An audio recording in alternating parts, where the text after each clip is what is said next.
Radio website. Sounds like a cool website. Yeah, it's alright. Oh, wait, I might have it. You might have it. So what are you doing? Nothing. Nothing? Why not? Trying to get on this Lifestyle Radio website. Sounds like a cool website. Yeah, it's alright. Oh, wait, I might have it. So what are you doing? Nothing. Nothing? Why not?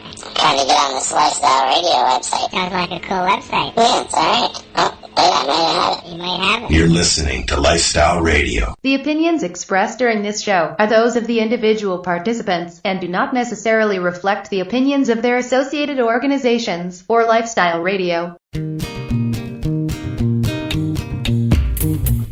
You like music, you like weed, well, we gonna be good friends indeed. This is not much I like more than smoking trees. They'll make you dance the do-si-do and teach you how the chiba grows. Smoke a bowl on the 420 radio show. On Lifestyle Radio. 420 radio show. We're live on Lifestyle Radio. Hello, everybody. Howdy. Hey there. Tonight we are sitting with Chris Backer and regulars Marcel Giggles Jeanette and Laurie McEachern. Fabian Henry is on a flight and is going to buzz me if he can either talk on said flight or when he lands. And then we'll have him on for a conversation about marijuana for trauma. Instead of what we were going to do, we were going to do what we're going to do now, later. Right, because we like doing things different and backwards. Hey, I wonder if you'll get a Uber cab and be like the guy last week and talk to us from the Uber. Oh, Rick. Oh, yes. Yeah, Rick. Yeah, Rick. Yep. Yeah, Rick did his Uber Goober interview. Yeah. He did. Rick was in the Uber doing some goober. Yeah, goobering in the Uber, trying to get home. Well, Apparently they just came to some agreement in Ottawa with those folks. Oh, did they? Yeah. Well, they're going to keep fighting them everywhere. I mean, I can see both sides of the argument, really. Because if you're a taxi driver, you're licensed as a taxi driver, which means you've got a chauffeur's license and yada, yada, yada. You pay the extra insurance. Yeah. But I can go and do the same thing that they're doing with my car and a phone. Yep. They do it up here. They do it up here all the time. You do not need, you just need a business license. I don't believe you even need a cab license up here. There's 3 of them in the area. Doing Uber. No, well, basically, yeah. But they are that's cab basically companies. what it is. It's an Uber. But they call themselves, DC Cab, So Right. Yeah. But see, here we have cab. I mean, they're licensed. Ah, okay. I get you. I don't think In our the little big town. We don't have Uber in our little town yet that I know of. So In the big cities like Ottawa and Toronto and that, you have to actually buy a taxi license. They only allow so many taxi licenses in the city at any given time, and it's like a city lottery. administrative municipal to thing. buy a Yes, some places do it by lottery, yeah. To buy a taxi tag, okay, to put on your car, the license plate, a taxi license plate, they cost as much, if not more, than $500,000. Yep. They cost as much Ottawa as and Toronto, yeah. I had a buddy of mine who sold his house and everything in it and bought a cab and plate. And he slept in it for the first year because he couldn't afford an apartment even. Right? But the good thing about owning your own cab is you don't have to fork out all the service fees. Right? yeah. Well, yeah, I had a conversation last time I went to visit a friend in Toronto. They were generous enough to pay for my cab from where the train came in from Union Station to their place, and I got a cab. Like, I walked out front and they were lined up, and I went and got a brand name, if you would call it that, that's been there since I used to live there in the 70s, and was asking them about it. And yeah, it was like a lot of them, like you said, Al, they financed, refinanced, remortgaged, did everything that they could to get all the money that they needed to get a license, because that was their security for retirement is you sell your license when you're ready to retire, and then you have X number of dollars to retire on. I've heard of even. But these days, anybody can do anything. You want to fix your TV, you YouTube it or Google it. You can do it yourself. Yep. I mean, everybody does everything themselves now. I mean, we all want to do it. People want to eat raw milk. People want to buy stuff from farmers. And we're getting shut down every which way that they can. Yeah. I hear you. I mean, I see both sides as well. But, like, it's hard to argue people doing it. I mean, it's like it can't be stopped. It's just people offering this. The thing is, there's dangers with it, too. They don't typically, my concern, right? They don't typically have the shield here. or anything. We just charged the guy here for raping a drunk girl in the back of his cab. Are you serious? Oh, yeah. Yeah, there's a guy here, and they were going to give him his license back. He could only operate a cab from 6 in the morning till 6 in the evening. Like, what? He's only going to rape them half of the day? That's the most ridiculous thing I've ever heard. So, I had to go to court one time because I reported, I called the police on the cab driver. And because 3 showed up in a cab, all 3 were drunk. The cab driver was leaning out the cab door puking while the other 2 were in the store. Then they all come out and they got in the car and the cab driver closed the door up and drove down the road. So I called the cops and reported a drunk cab driver. The cops caught him going down the opposite side of the road with his eyes closed. And he refused a breathalyzer because he wasn't drunk. So we had to go to court, and he got 2 years in jail to be spent on weekends. Imagine 2 years, and the only reason is because he got another job in the meantime because he knew he'd be losing his license. So he was able to get away with going 2 years, but spending every weekend in jail for 2 years. No, they caught this cabbie in the back seat on top of the girl. Yeah, my God, he'd have been found in the trunk. That's like, okay, so my idea that you have more security going with an actual taxi has just been blown the hell out of the water. It really has, because that's what I was going to say. I was going to say it's safer, but no, not really. It isn't. I mean, my whole reason for calling the cops on the cab driver for being drunk is if I go out and I'm drinking, I'm smart enough to take a cab home, but I'm not smart enough to know if the cab driver's drunk. Well, this is just it, especially if you got a barrier between you. Yeah.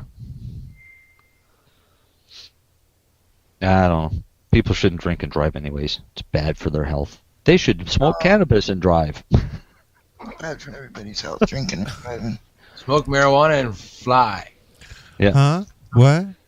Get there safer. Huh? Do you know what? Fabian is on a plane at this moment. He is. Fabian has internet access. Yes, he does. Does he? Cool. Yes, he does. I wonder if we can get Fabian on the phone. No, I don't want to do it from the plane. He said he was willing. Yeah, I could just see that him sitting there. Oh, he would. I mean, he'd have no problem. I know he would. Let's see if I know he would. Let me see. I got him right here. No, he's not online right in the moment.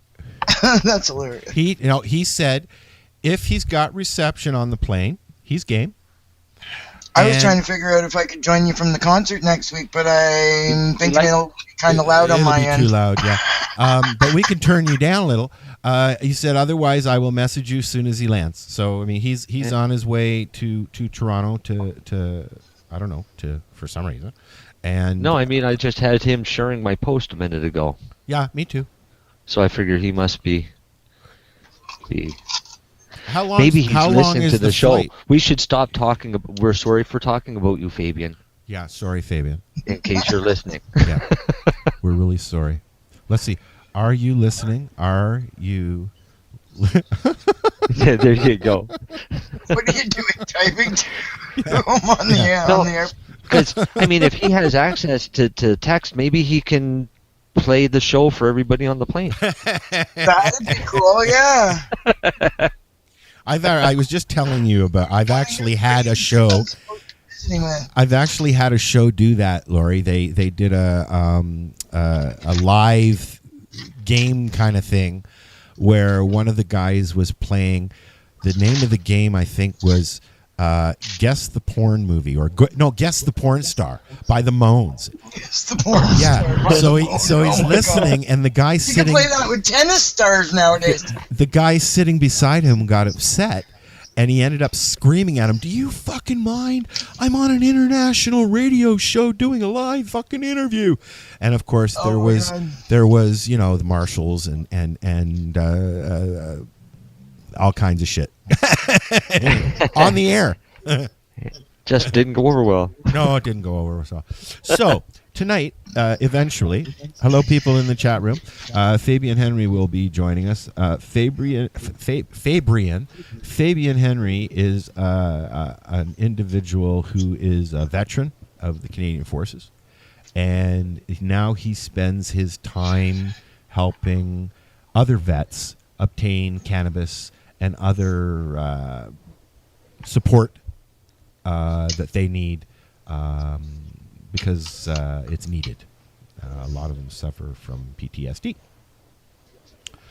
So,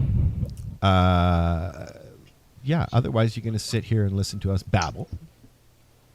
We can always talk about somebody. I mean, something. We can even drool a little if you like. And maybe we could get Lori to moan. Is there anybody in the chat room? Why don't they just throw out a topic and we'll do it? Okay, come on in the chat room and throw out a topic. Show. They can throw out a topic in the chat room and we'll have a chat about it. All right, topic. Penis. My penis. My penis. Okay, so I understand that cannabis can be really good for older people so that they don't need those blue pills. Yes.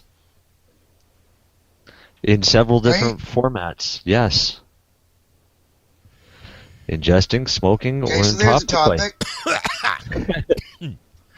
Okay, Nancy says she has a topic for us. Okay.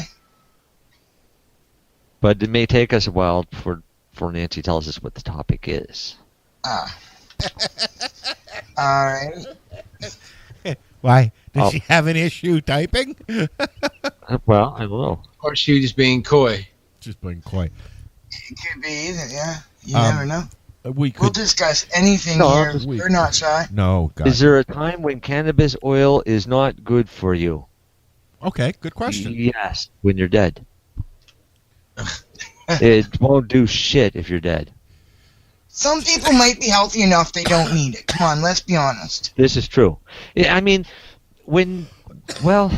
there are people with heart conditions that I would say they should start off very small. I mean, if you've got an increased heart rate. That's not really the question. The okay, question guys, really don't fight. Is there any time when it's not good for you? So, I mean, everybody, it doesn't matter what their condition is, they should always start out on small doses.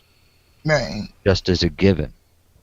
But like that would mean, to me, I would read that is there a time when it's not good for you, such as you're pregnant or right, or you're on dialysis or something like that. Right. Well, I you know what? I've actually been put in the hospital because I thought I was having a heart attack, and all it was a stress reaction to too much cannabis introduced into my body at once because I wasn't used to it. Anxiety. Yep. What happens is it'll increase your heart rate and then all of a sudden you notice that you've got an increase in your heart rate and you throw yourself into a panic attack. There you go. And I didn't know about the pepper thing at that time. Yeah. So I ended up in the hospital with an Ativan in me, and that calmed me down to the point where they deemed it after X-rays that it was just. No, I've never had to use pepper. Have you used it? No. I've never. I just smoke another joint. We come up with. I've never had. I've never had that either. I've had it where, I mean, because I know that feeling that when you've had too much, the OD factor, and your heart rate starts racing and you start panicking. So your options are either sit back and wait for it to subside or add more. So I added more. But yes, the pepper thing, Nancy, supposedly sniffing black pepper will ease the anxiety from a cannabis-induced overdose. Yeah, and I wouldn't even say sniffing, smelling black Smelling pepper. it, yeah. Don't sniff it. I don't want you sneezing all over the place. Just the smell of black pepper. It's not like you got to roll up $100 and snort. If smelling it doesn't work, the next extreme would be to take a couple of peppercorns and just kind of pop them in your cheek and just leave them there. Really? I've heard that as well. Yeah. Wow. Yeah. I like pepper.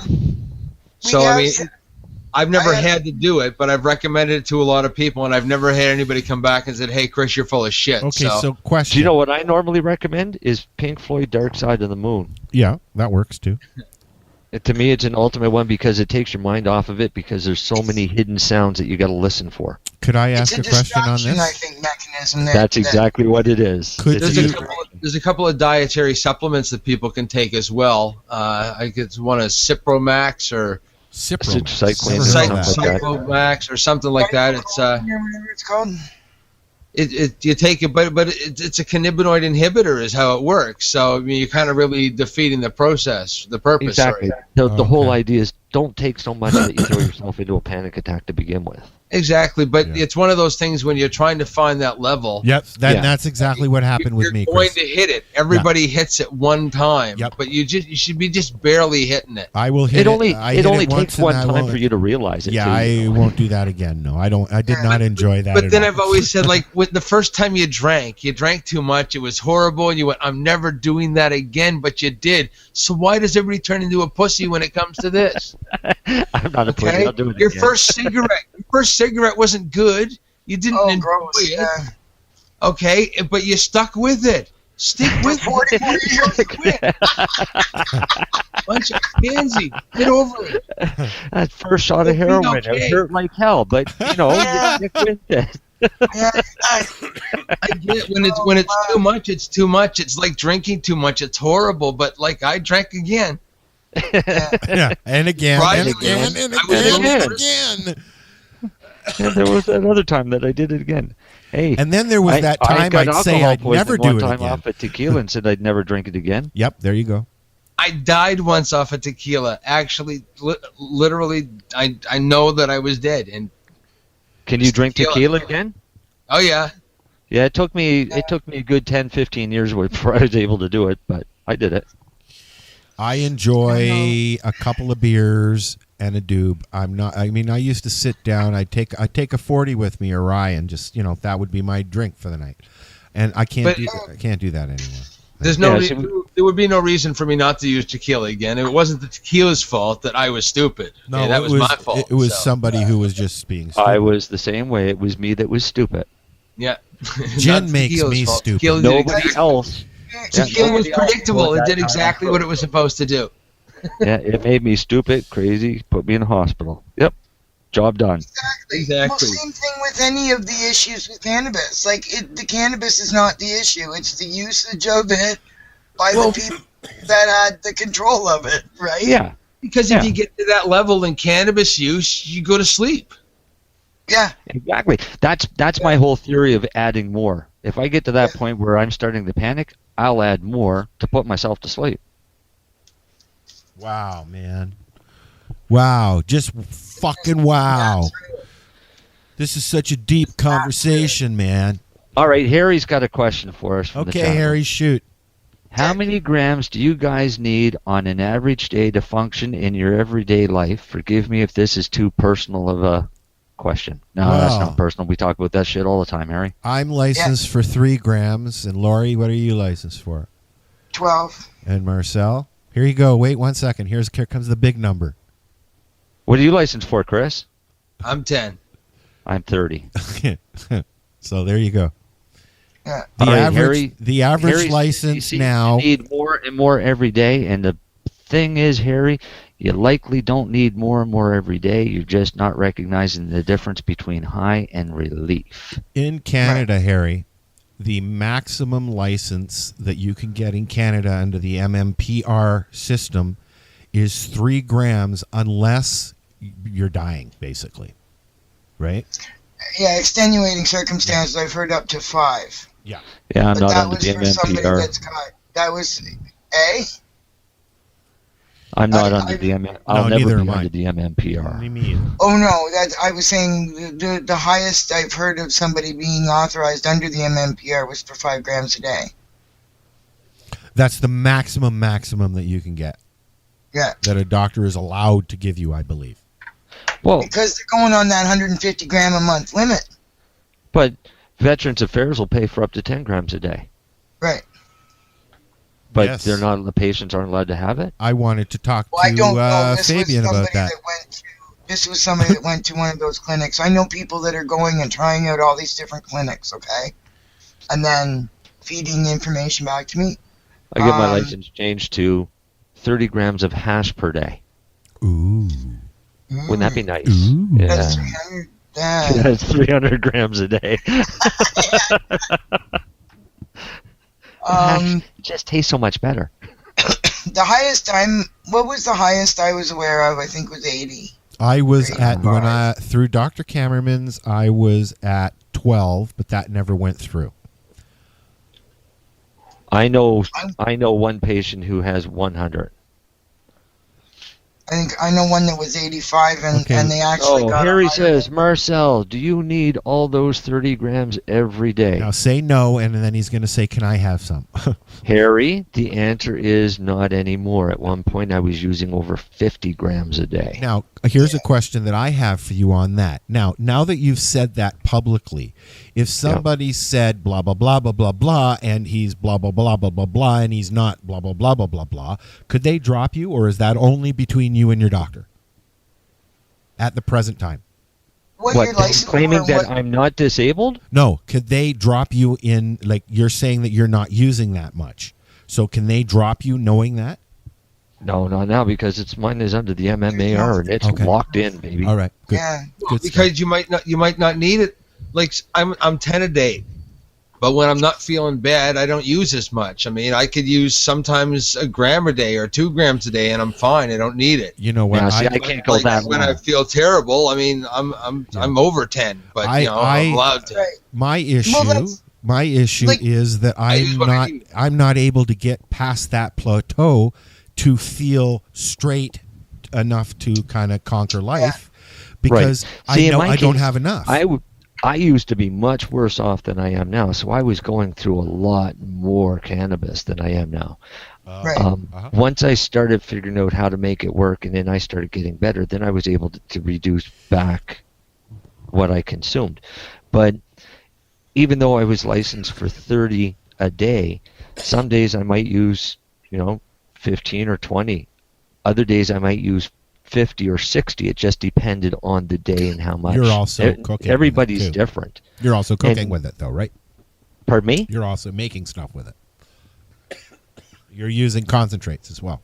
That's all I've used is concentrates. So I mean, it's ludicrous to try and consume 30 grams of dried plant matter a day. Although I'm sure it'd be fun. You can consume 3 grams of oil pretty freaking quick. Yeah. Exactly. That's why I went. Like with Chris there, okay, for an example, he has 10 grams a day. If he had something like a cancer scare, I did my doctor the first time he ever used the C word, he says, oh, we better check out that thyroid, and he started talking about cancer, and I thought, what? So I came home and I started consuming 1 gram a day of oil, which is equivalent to 10 grams a day. So in Chris's case, if he was doing that, he wouldn't have any extra to smoke or to eat or to have before, in any other fashion other than 1 gram of oil a day. Because it takes 10 grams of cannabis equivalent-ish to make 1 gram of oil. Yeah. I am actually, I broke my fucking vaporizer. I cracked it, but I still got I need a new collar, but it still works. I'm being very gentle with it. I love my vapor tower from Vapor Store. Thank you. Anyways, it's like 6 years I've had this damn thing.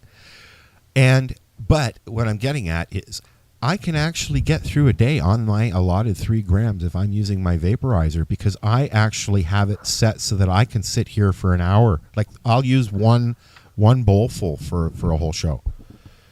Just sitting here puffing away on it, and then I use my droppings as I call them, Droppings. People hate it. Yeah, they think, don't I mean, call it that. I'd That be willing sounds to. gross. I'd be willing to agree to less if the guy that was going to prescribe it could guarantee me that I wouldn't need more at all.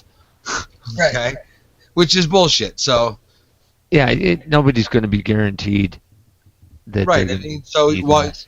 You need the extra. Okay, you need to be able to know that you can have that extra if you need it.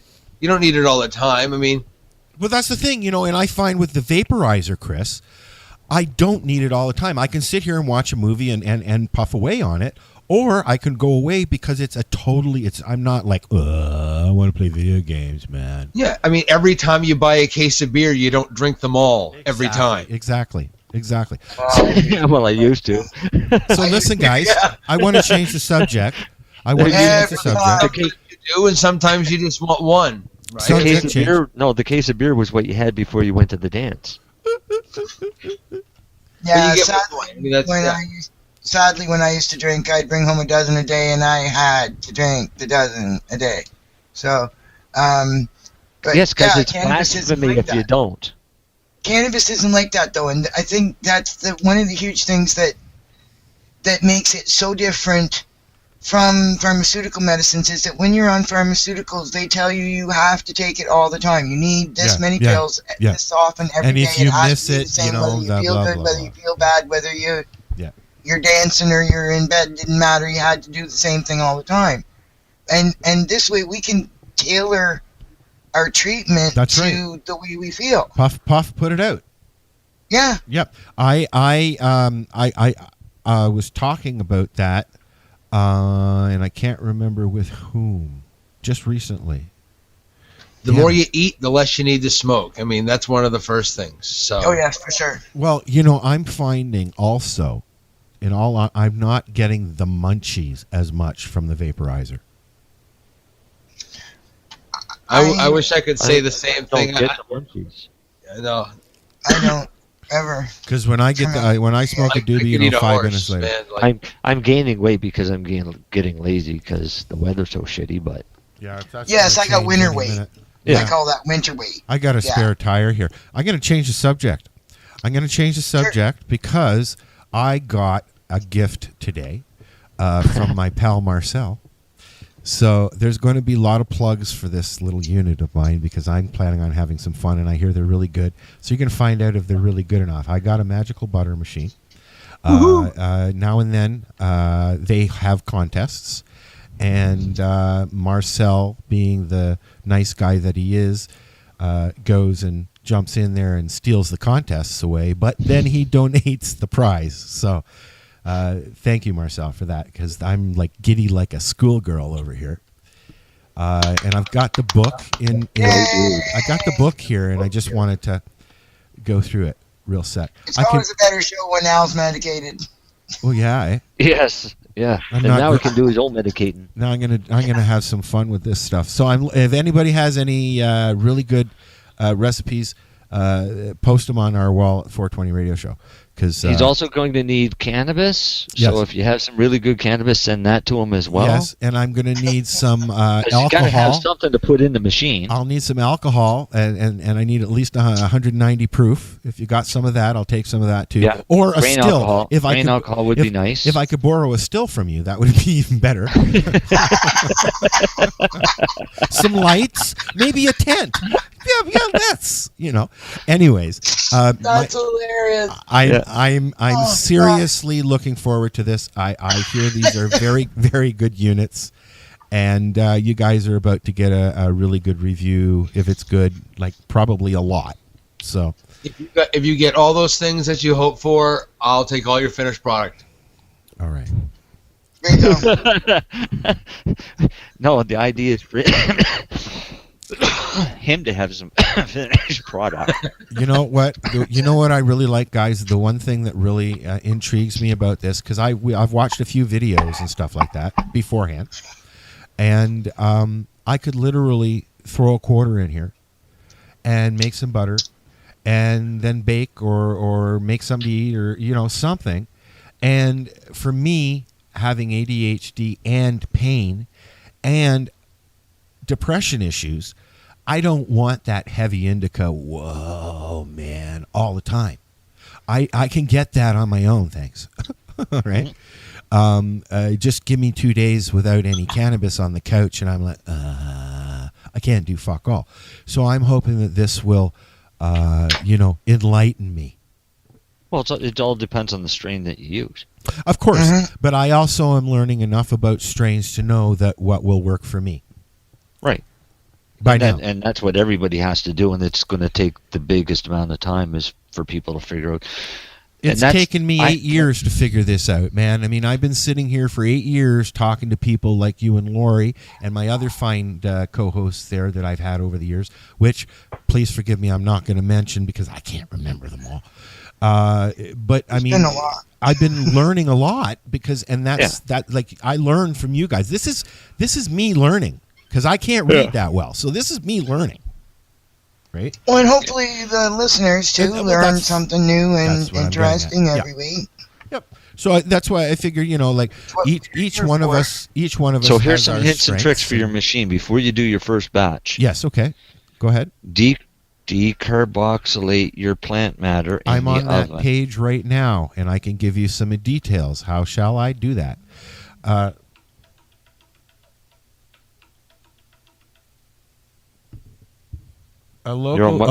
Graham just messaged because he's listening to the show, obviously.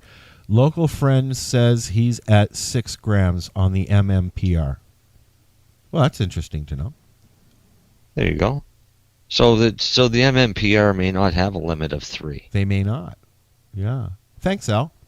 Nice to know you're listening to. You can listen to Pace Radio Show, by the way, on Wednesdays at 8 o'clock here on the Lifestyle Radio. And that's with Al Graham and one of his fine joint angels, as I like to call them, Al's Angels. Oh, and while I'm going on, you might as well listen to the Hippie Lounge, Sundays at 8 o'clock, with Lloyd and, Hippie Lloyd and Kat. And then who else? We've got the Coverage Radio Show on Tuesdays at 8 o'clock on LifestyleRadio.ca. The Hippie Lounge is 7 o'clock Eastern Time. And you're Atlantic Time, right, guys? Yes. Yeah, so 8 o'clock Atlantic Time there. That's for the Hippie Lounge. But anyways, look at our schedule. We're doing lots of stuff here at Lifestyle Radio. We're waiting for Fabian Henry, if you're wondering why we're stretching things, because he's really important to talk to. He's got a lot of really cool shit going on. And it's about vets, so, and PTSD and crap. And I like to talk about that as much as I can because there ain't enough education about that crap going on yet, is there? Okay, so I'm looking at how to decarboxylate here in this manual. It says here 250, correct? In the oven. Yep. And they don't... 225. Okay, 225. 30 minutes in a roasting bag or a covered baking dish. Now, I also watched something about this last week, and I was told that when you're decarboxylating, take it out and let it sit for another 30 minutes. Don't open it because the fumes are going to be in there floating around and you want them to reattach themselves to your plant matter. Reattach themselves? Yes. What? That's what I heard this on a video. Have you ever tried to put a cat back in a bag? Perfect analogy, Chris. That's possible, man. Hey, Chris. Where did you get that? Did you get that off the internet? Yeah. What? Stop reading the fucking internet. You know where else I got that? Where? On April 1st. Yeah, that would do it. Anyways, it says here, bake in center of oven rack 30 minutes. And at what temperature? 250 it says here. And Marcel said 225. So between 225 and 250. Yeah. No. Every degree above the 225, you lose a little bit more. You burn off. Okay. Right. So ideally, the ideal temperature is 22.5, but you're not going to hit that on your oven. So you're telling me that the biggest problem is the ovens are so inaccurate. Okay, if you're going to do this, you should have a thermometer in the oven and put your oven up to temperature first, Yes. Yeah, don't based on the thermometer. Okay. exactly. Don't count on the dial. That means bullshit. Yeah. Okay. That means approximately. And when you're doing this and every degree counts, you don't want approximately. Approximate. Yeah. No approximates. No approximates. No approximates. Approximates will, get you in Gosh. trouble. Yeah. Well, okay. Yeah. So since we're talking about that, please just explain to people who wouldn't know this or don't know this, exactly what does decarboxylating do, and why the hell would you want to do it when you can just grab it and roll it and put it in a doobie and smoke it? Because when you roll it and you put it in a doobie and you smoke it, as soon as you light it and you take a toke, you're decarboxylating it. Okay. Because before- the heat. So all decarboxylating is it's removing one carbon molecule off the chain, off the molecular chain. It just literally vaporizes. It poofs off at that temperature. Because THC is THCA. It's not THC. Right. The A is that carbon molecule, and you're trying to get rid of her. Okay, so does it depend on so you're basically like, from a layman here. I'm a layman. Hi, Mr. Yep. Layman. Okay, so what you've told me is you're going to give me more THC in my weed. No, you're going to convert THC acid or THCA into THC or delta 9 THC, which is the part that gets you high. And you would have done that in your joint by smoking it. But if I'm going to but use by it in eating cooking, it, you wouldn't have. Right. Okay. So when I bake my cookies, after I've made my butter, if I make butter, okay, when I bake my cookies, I put the cookies in at 350. So am I not decarboxylating while it's cooking? I always cook really, really, really, really low. And I don't. I used to, and I don't anymore. I make brownies. I cook them at 300. I don't even cook it. Yeah, between 275 and 300. So again, And just cook a little I don't- longer. like I don't like bother I asked, cooking anything anymore. like I asked, well, I'm baking. But Al's am I right. If you're going to cook it decarboxylating? anyway, then you don't even need to decarboxylate because you're going to decarboxylate when you cook it. So it does But do at that. 350, you're also vaporizing. Okay. So Well, what? Absolutely, but the whole thing isn't 350. It's just the outside's 350. It's not 350 to the center. No. Yeah, It's- THC doesn't vaporize till 311 degrees. So if you bake between 275 to 300 degrees, you evaporate the least amount of My active. brownies are awesome. So I don't, Oh yeah, Oh, I mine. mean, the difference is actually trying to calculate dosages. Yeah. oh yeah, it's Because to calculate a baked good dosage compared to an unbaked dosage is night and day, because you can be exact in your unbaked where you can't be as exact in your baked good. Okay. Now tell me again. Why would I want to do this? What? It seems like a lot Why? of trouble to go and do all this. Just like, Do all what? is it going to enhance my to decarboxylate? Because is it going to Because enhance? you wanted to make capsules. Yes. Okay. So then you're going to want to use decarboxylated cannabis in your capsules, correct? So because you're that not going to bake it, they're right? more powerful. Because you're not going to bake your capsules. Oh, So yeah, you want to decarboxylate it first, okay? Yeah. And then you put that in your capsules. so in other words, you'd be wasting it if you decarboxylated and then made butter and made cookies. No, You would be No, wasting. you're not gonna waste it. You you're are not gonna wasting any of it. Okay. because you're gonna lose a bit because you're heating it once for no You're good heating reason. it twice. You're heating it Oh, up you mean twice, right? if you're baking with the stuff that you've made it into? That's Yeah, if you decarboxylate and then bake. No, because the chances of you decarboxylating everything in the first round is pretty slim. Oh no, you're never gonna decarboxylate everything. It's at all. So Yeah. so when you go to bake again, you're just going to make it that much stronger because you're going to possibly decarboxylate the rest of it. Okay. It's the same as when you're smoking a joint. You don't decarboxylate all of it because a lot of it's going to get burnt up at the instant that the heat hits. Okay, so my next question is, when I'm vaping, is it decarboxylating while I'm vaping? Is it heating it enough? Yeah. Okay. That's exactly what it's doing. Is it's heating it up to the decarboxylation point and then to the vaporization point. Okay, so am I actually? So vaping is actually the most efficient way to get it in you? No, No. What's the most efficient way to get it in you? Rectally. Huh. Bend over, chum. Bend over, chum. That's the one And that's then sublingually, right? yeah, rectally because it's got the highest rate of absorption. The thing is, see, THCA isn't bad for you either. Okay. That's right. It's actually therapeutic, and a lot of people swear by it. That's why they just drink that raw plant juice. The only difference, there's people that look for THCA because they don't want the high. So you wind up with a product that's just as effective. You just don't get the high from it as bad. Is it only the THCA that decarboxylates? Well, no, you lose a lot of your terpenes too, though. That's where your smell and your flavor goes. That's why oil never tastes as good as dabs. Is because you've cooked off a lot of the terpenes and flavonoids and stuff. I like them terpenes and flavonoids. That's one of the. That's what makes it so good. I mean, I wish they made cologne eau de cannabis, man. I just hear that all over. My mom is always like, I don't want you smoking in the car, but you can smoke your weed.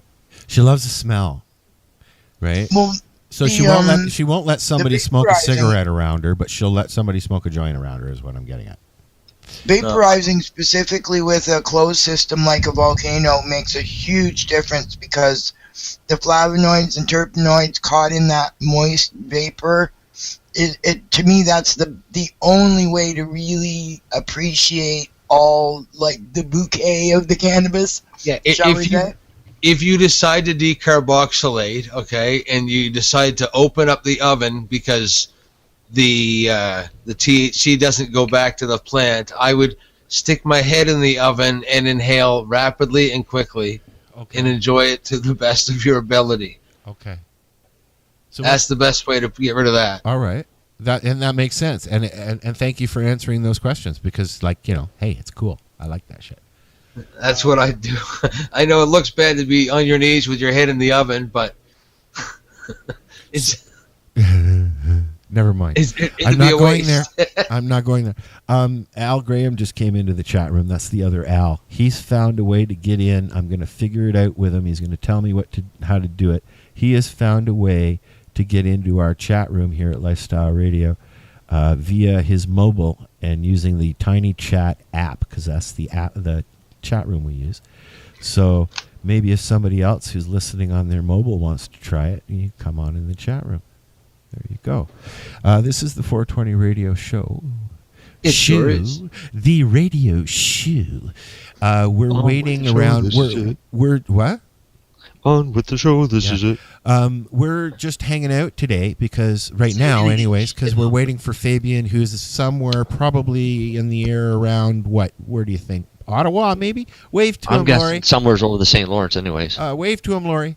Hey, Fabian, how you doing? Yeah, he must be not far from here now. Yeah, he's probably going right over Cornwall. So now. He has told me that the minute he gets off the plane and past security, he's going to buzz me, and we're going to call him and talk to him.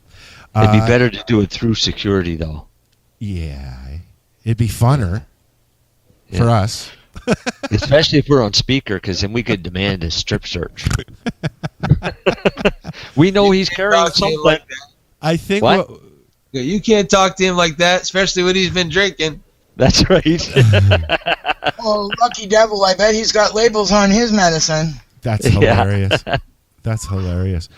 We're going to take a few minutes and listen to a song and a God, now I've lost my train of thought because I'm clicking buttons. See, I can't click buttons and do this. Nope, news is in the next segment. Okay. Around the 8 o'clock mark. Chris will we're have almost in the next segment now, dude. I know, but we're only going to leave for 5 minutes, and then we'll come back and we'll hang out a little longer, and then we'll do the news. You mean we get to go pee? Yes. Pee break. Yeah, pee break. So we're going to listen to Ava and the Flying Penguins, Cannabis Car, and then the Task Force PSA, and then we'll be back. This is the 420 Radio Show. We're live on Lifestyle Radio. And then we'll be back. This is the 420 Radio Show. We're live on Lifestyle Radio. We will be back. It's true. It's honest. We are coming back.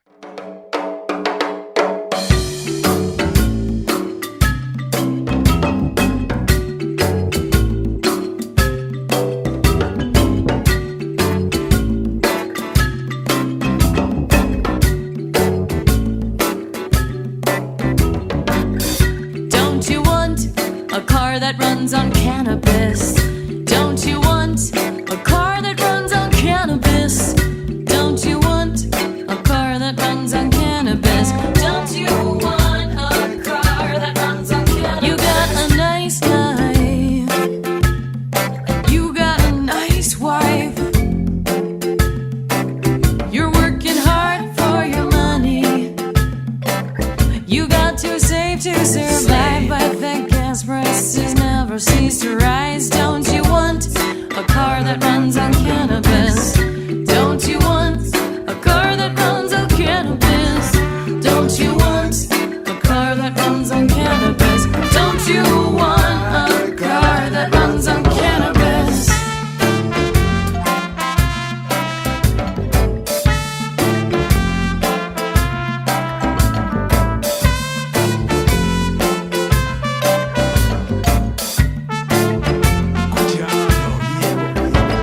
But can you run a car on cannabis? Henry Ford, he invented the design. How nice it would be to not smell like gasoline every time I'd take my car for a ride. Do do do do do do do do do. Do do do do do do do do do. Don't you want a car that runs on cannabis? Don't you want a car that runs on cannabis? Don't you want a car that runs on cannabis? Don't you want a car that runs on cannabis? And my wife, she would agree. Use cannabis for paper and not a tree. Use cannabis for clothing instead of cotton. It even grows wild without the pesticides that give us cancer. Don't you want a car that runs on cannabis? Ufona, akuya kule cannabis. Ufona, akuya kule cannabis. Ufona, akuya kule cannabis. Some people say that oil pollutes and drilling into the ground is killing our roots. baba kitobya kumnyamazana zukezikana masoga ushobora mwashomira kembe kembe shigirele kana kanda wobya mtabloterenyana waza. All the farmers in Iraq could be taking on food, but instead they're drilling for oil. It's the government's rule, but we could easily be a hero just to make hemp production legal. Don't you want a car that runs on cannabis? Don't you want a car that runs on cannabis? Don't you want a car that runs on cannabis? The National Task Force on Medicinal Cannabis is a group of not-for-profit organizations dedicated to influencing government policy with factual evidence. Our mission is to ensure that a constitutional medical program is developed that will address the concerns of all Canadians that require therapeutic cannabis. The task force is looking for dedicated people who are willing to contribute to our cause. We have formed this task force to foster a unified approach and focus on lobbying the federal government and Health Canada. We represent the combined expertise of thousands of patients with more than a decade of experience. As a task force participant, you, your business, or your group will have an opportunity to show that you care and offer your unique skills to promote the cause. If you would like to get involved, go to medcanataskforce.org. That's medcanataskforce.org and use the Contact Us link to get started. Help us help you. That would be a good time to plug it. Want to broadcast it again this year? Yeah, go ahead. You're just doing. That's what you're doing right now. I'm clicking the buttons and whoa. Man. Wow, that's cool. Man, what's going on? That was actually. Oh wow, cool. dude. I like listening to that after because I'm sitting there listening to the show, and then all of a sudden that happens. I'm like, whoa, that's cool. Anyway, I'm getting addicted to this water. you were saying, Chris, we were talking about the new Brain Health Matters that we broadcasted last year with Marcel was there and Chris was there, and so Chris wanted to make sure that we brought that up because Fabian will be on with us shortly. Fabian Henry from Marijuana for Trauma. He will be here. He's promised. And we're going to be talking about stuff like that. So go ahead, Chris, and we'll fill some time. Well, yeah, like you had said, you'd like to see some more events and more educational forums for cannabis in relation to PTSD and mental health, and that's some of exactly what we're going to be talking about on April 16th at the Lions Club in Truro. We've got our Brain Health Matters conference, our medical cannabis conference, and Brain Health Matters is one part of the conference that we're going to be holding. So it ties in a lot with what, like you said, Fabian is doing with Marijuana for Trauma, and it's down here locally. It's one of the things that's been it's a big part of what we've been trying to help with. A lot of military people down here, so PTSD is something that really hits home. I mean, Mom holds our meetings at the Legion, so it's it just all kind of ties in together, really. I like that they're allowing you to do that there. It means oh yeah, they've been really good to us. I mean, I couldn't be happier with that group. That's been it's a great place to have events. I'll plug the Bedford Legion any day. They're great. Well, take a minute and plug Mom and explain what that is. Well, Maritimers Unite for Medical Marijuana. It's a not-for-profit organization that's been around for about 13 years, I think, now. I'm the vice chair. I came in about, let's say, 7-8 years ago, maybe 9 years ago. And when I started, it started with me. I was already using cannabis. I saw the whole Rick Simpson video, and then that made me kind of look for someone else. And here locally, it was Mum was pretty much the only person or the only group you could go to, and that was John Cook and Chummy Anthony and Debbie Stoltz Giffen and a few others I'm missing the names of because I came a little later. But like John Cook has passed, and he's the guy for whom we hold the Memorial Cup for the edibles and the for the Cannabis Cup. And it's a great, I think it's a great organization. It's certainly worthy of all the time I'm willing to put into it to help educate people and politicians and the police and put on the events that need to be put on locally. And it's really been a big part of my life. I can't imagine what I'd be doing if I didn't, if I wasn't doing what I do with Maritimers Unite for Medical Marijuana. It's been great for me. Well, I have to admit, I enjoy. They're good people. It's patients helping patients. Yeah, I mean, yeah. Like I keep saying, but the fact that it's so well respected. I mean, it's respected within the courts. It's respected with the police. Yeah, that's the good thing. We're even respected with a lot of the doctors. Now, but it's the patients that understand. Like we said before. I mean, who's the expert? I mean, who's the specialist? If you've had ADHD for 40 years, you're a specialist. That's right. Okay? And so you get to go to a place where there's a bunch of specialists that if you've got the same conditions or you've got some problems that you need to talk about, there's people there that understand. They get it. Okay? Nobody judges. Everybody understands we're using it for countless reasons. I mean, it's just unbelievable the people that are benefiting from it, from just any number of conditions. I don't know anybody that it doesn't help. Hey, Marcel, move your mic. MS patients. Move your mic down. Move your mic down. We can hear you breathing. This isn't a hot breathing contest. Yes, it is so. It is a hot breathing contest.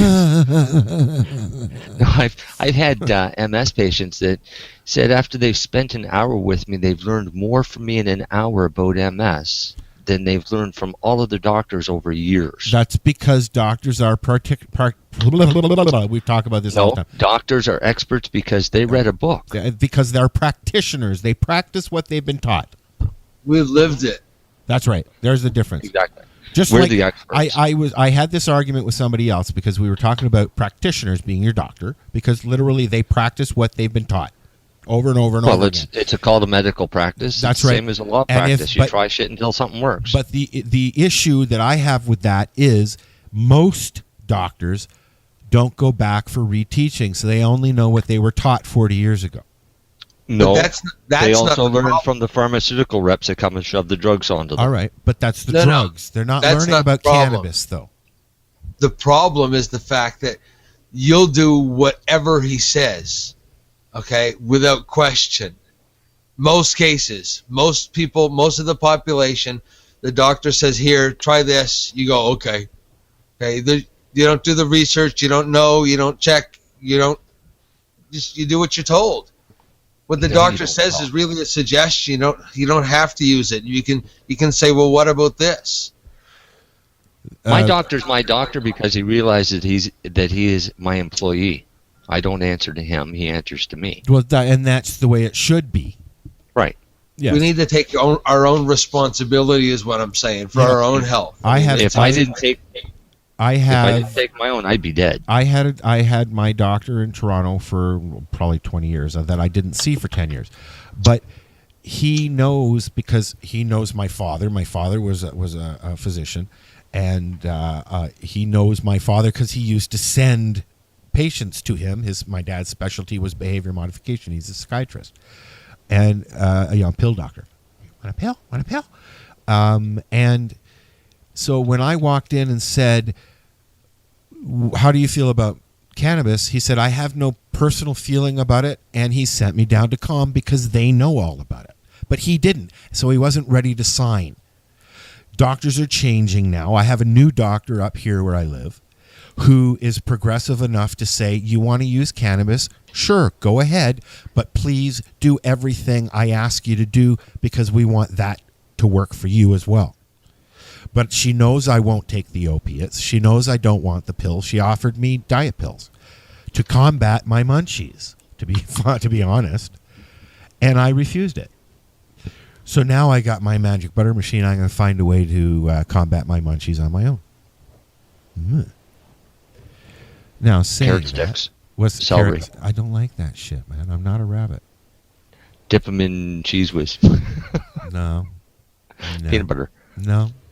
No. Chocolate. Okay. Dip them in chocolate. Chocolate makes it. Chocolates will even make carrots taste better. I can't even do that much because I'm diabetic. So you know it's a big circle. But anyways, what else? Rice cake. Rice cakes. Yeah. Actually, you know what? I like rice chips. They're not bad. Do you really? Yeah. Well, you know, if the right flavor, right? Those rice cracker thingies. They're not bad. What are we gonna do next here? We're gonna take another break and listen to some news. Do I even have the news loaded up? No, I don't. No. Oh, hey, Chris can do it live. No, I'm kidding, Chris. What? But maybe. What? No. What? Hold on, I'm getting it. Anything in front of me, like that in front of me at all? Nothing at all. Just got a set of rolling papers in front of him. Is all he's got. Man, I just erased it all. Chris. Again? We'll be right back. This is the 420 Radio Show. We're live at LifestyleRadio.ca and .net. Come on in the chat room. We got some people talking. No vaping at the Legion. Damn. That sucks. Well, we don't vape in the Legion anyways. We go outside. You're allowed to drink in the Legion. Yeah. Yeah, but Yeah. no, we don't smoke in the Legion and we don't vape in the Legion. We just go outside. Are you guys experiencing the same vaping things that we are here in Ontario? Yeah. Yeah, of course. They passed that law. What was it? Last May or March? Yeah, last year. Wow, man. That this why I'm glad I don't ever go out. And on that note, we'll be right back. It's the 420 Radio Show, as I just said. Yeah. Growing your own vegetables, flowers, or even medicinal plants can be a challenge without the right equipment and proper know-how. At BMA Hydroponics, not only are they your urban horticultural experts and suppliers, but their staff holds the customer's needs paramount to making a sale. Family-owned with decades of experience and knowledge, they offer free advice in person, by phone, or email. BMA Hydroponics wants to ensure you have the advice you need, which is why you'll find tips and tricks on different ways to grow, like wick, ebb and flow, drip, or aeroponic system, as well as other helpful links at bmahydroponics.com. If you can't find what you're looking for, just let them know, and they'll do everything they can to get what you're looking for. At BMA Hydroponics, each staff member also possesses a federal exemptee MMAR license, making their strong suit empathy, experience, and dedication to their customers. Because when you know how to grow, you'll have results that make you proud. BMA Hydroponics in Belleville, Ontario. Visit bmahydroponics.com. Good evening. I'm Coulter Wonkite. I'm already into the 420, damn it.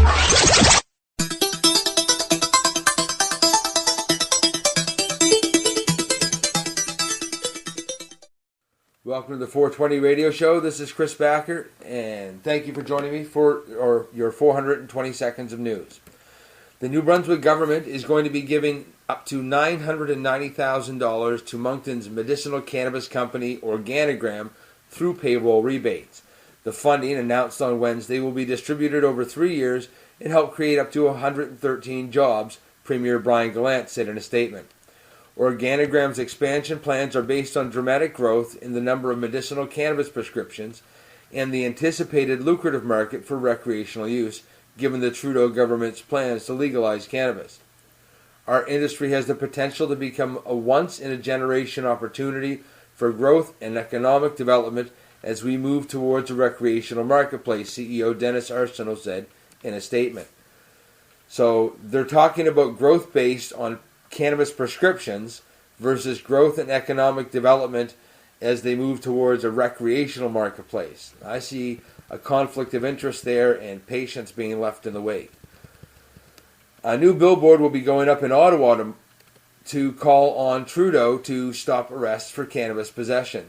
The billboard claims that there have been over 25,000 cannabis possession arrests since Trudeau became Prime Minister, and it links to legalizepetition.ca, which promotes an e-petition on the Parliament website. The billboard will be running at Laurier and Elgin for the next month, just a short walk from the Parliament buildings. There's absolutely no reason for there to be any more arrests for cannabis possession in Canada ever again, said Dana Larson, director of Sensible BC, which produced the billboard and co-author of the petition. With that up, it pains me to kind of go through a couple of these. I'm just going to list off a couple of the news busts that I was reading. 2,000 cannabis plants worth more than $7 million were seized in a raid in Pueblo in South Colorado. A fire Wednesday night led to the discovery of hundreds of cannabis plants growing in closets in an apartment in Hazleton, Pennsylvania. Police in Pittsburgh confiscated more than 400 cannabis plants with a street value of over $375,000 from a grow house on Thursday morning. Brandon Ferrardo, 26, of Brooklyn, New York, was charged with cannabis possession on Sunday, March 27th, after he was stopped for driving too slowly on Route 206. Ryan M. Daly, 20, of Bud Lake, was charged with cannabis possession on Saturday, March 26th, after police stopped his car for allegedly speeding. A Stanhope man was stopped for speeding, allegedly swallowed an ounce of cannabis just before he was arrested on Saturday. 30-year-old man from Bud Lake was charged with drugs and paraphernalia after police awakened him from his smoky apartment after being alerted about a fire there. 2 Kitchener-Waterloo region residents are facing charges in connection with what Huron County OPP are calling one of the largest drug seizures in recent history in that area. Police searched vehicles and allegedly turned up 49 bags of cannabis weighing more than 280 kilograms in total. All these people facing charges and completely unnecessary. While that's going on, it's inevitable that with the way cannabis has been going, that celebrities would jump into the burgeoning billion-dollar cannabis industry, especially the most vocal pro-cannabis celebrities like Snoop Dogg and Willie Nelson and Woody Harrelson, all of whom have become propreneurs of late. Now comes the most highly profile celebrity to ally herself with the industry, Whoopi Goldberg. Though she's often been one of legal cannabis's most outspoken supporters, the announcement Wednesday that she'll be developing a line of cannabis products aimed squarely at women was a new take on the celebrity cannabis angle. Goldberg laughs at the suggestion that women are a niche market when it comes to cannabis. Women, of course, make up half to all the cannabis, the business's potential customer base, and increasingly its producers and growers as well. Whoopi Goldberg has teamed up with Maya Elizabeth, a well-known maker of marijuana edibles, for a new San Francisco-based medicinal cannabis company they're calling Whoopi and Maya. Its products are designed primarily to relieve menstrual pain and discomfort. It will include raw sipping chocolate infused with either THC or a THC-infused tincture for serious discomfort, a THC-infused bath soak, and a topical rub made from cannabis extract for localized pain. The salves, bombs, and edibles will hit the market sometime next month. And I got to say, if it was good enough for the Queen, for her menstrual cramps, then it should be good for everybody else. So it's really fantastic to see her getting out there and doing that. And I hope she's successful. But as she's doing that, of course, you're watching other people who aren't celebrities getting stomped in the meanwhile. And for a bit of a political guffaw, the FBI is now officially expanding their investigations into Hillary Clinton's illegal use of a home email server to transmit classified intelligence. Expanding beyond breaking laws against gross negligence with national defense information, she is now being investigated for violating a federal law due to providing materially false information. When it comes to Hillary Clinton's email scandal, the most important thing to bear in mind, even more than classified information, is this. It was all about avoiding accountability. Mrs. Clinton did not set out to damage national security and compromise defense secrets, although she obviously had no compunction about doing so as necessary to serve her higher personal needs. For a generation, she has been a public person whose most intimate companion has been a scandal. The known evidence that Ms. Clinton had committed federal crimes is abundant, perhaps even overwhelming. It is manifest that she lawlessly transmitted and stored classified information outside its secure system, and that she caused her underlings to do so. But remember, there is also the evidence that is unknown to the public. Though it is being poured over by the FBI, the 32,000 emails Clinton refused to turn over to the State Department, which involved converting them to her private use, and attempted to destroy them by trying to delete them, i.e. wipe her private server clean. Well, that's your 420 seconds of news. This has been Chris Backer. Thank you. Peace, love, and hippie shit. Oh my God, Have a good still day. Well, I've never... that fresh bud to juice down there. Yeah, juicy buds. You know, we were talking on the break there about juicing. Because what did I say? I said, what was the question? Oh, can I juice with the magic butter with machine? Your magical butter machine. Can I make juice with this?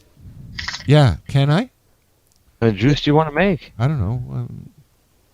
No, you can't juice cannabis with that. Okay. No, you can't juice it. No, you need a juicer for that. And you need a lot of fresh cannabis. Yeah. And you need a good juicer to juice cannabis. And you need a good stomach to stomach it. Yeah.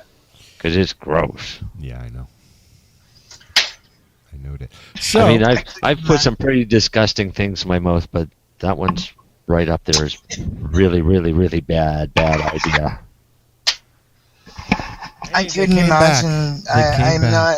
It's not. No, it's not a good green taste. I watched a video of some girl just drinking it straight out of the glass, and I almost puked in my mouth. I saw that. The first time I cooked with cannabis, I used ground up cannabis down. I ground up a few ounces down to a flour, and then I added an extra egg and an extra half a cup of milk, and mixed it all up in a ready-made batter and put it in the oven, and it came out, and it was fucking great. But whoa, talk about the shits in the morning. all that fiber. That's hilarious. That's hilarious. I had somebody call me 2 days ago. He said, I'm making cookies. I grind up my cannabis. How much do I put in it? I said, what are you, in junior high? Nobody cooks like that at all anymore. That's just like... Okay, but that's how they used to do it, Chris.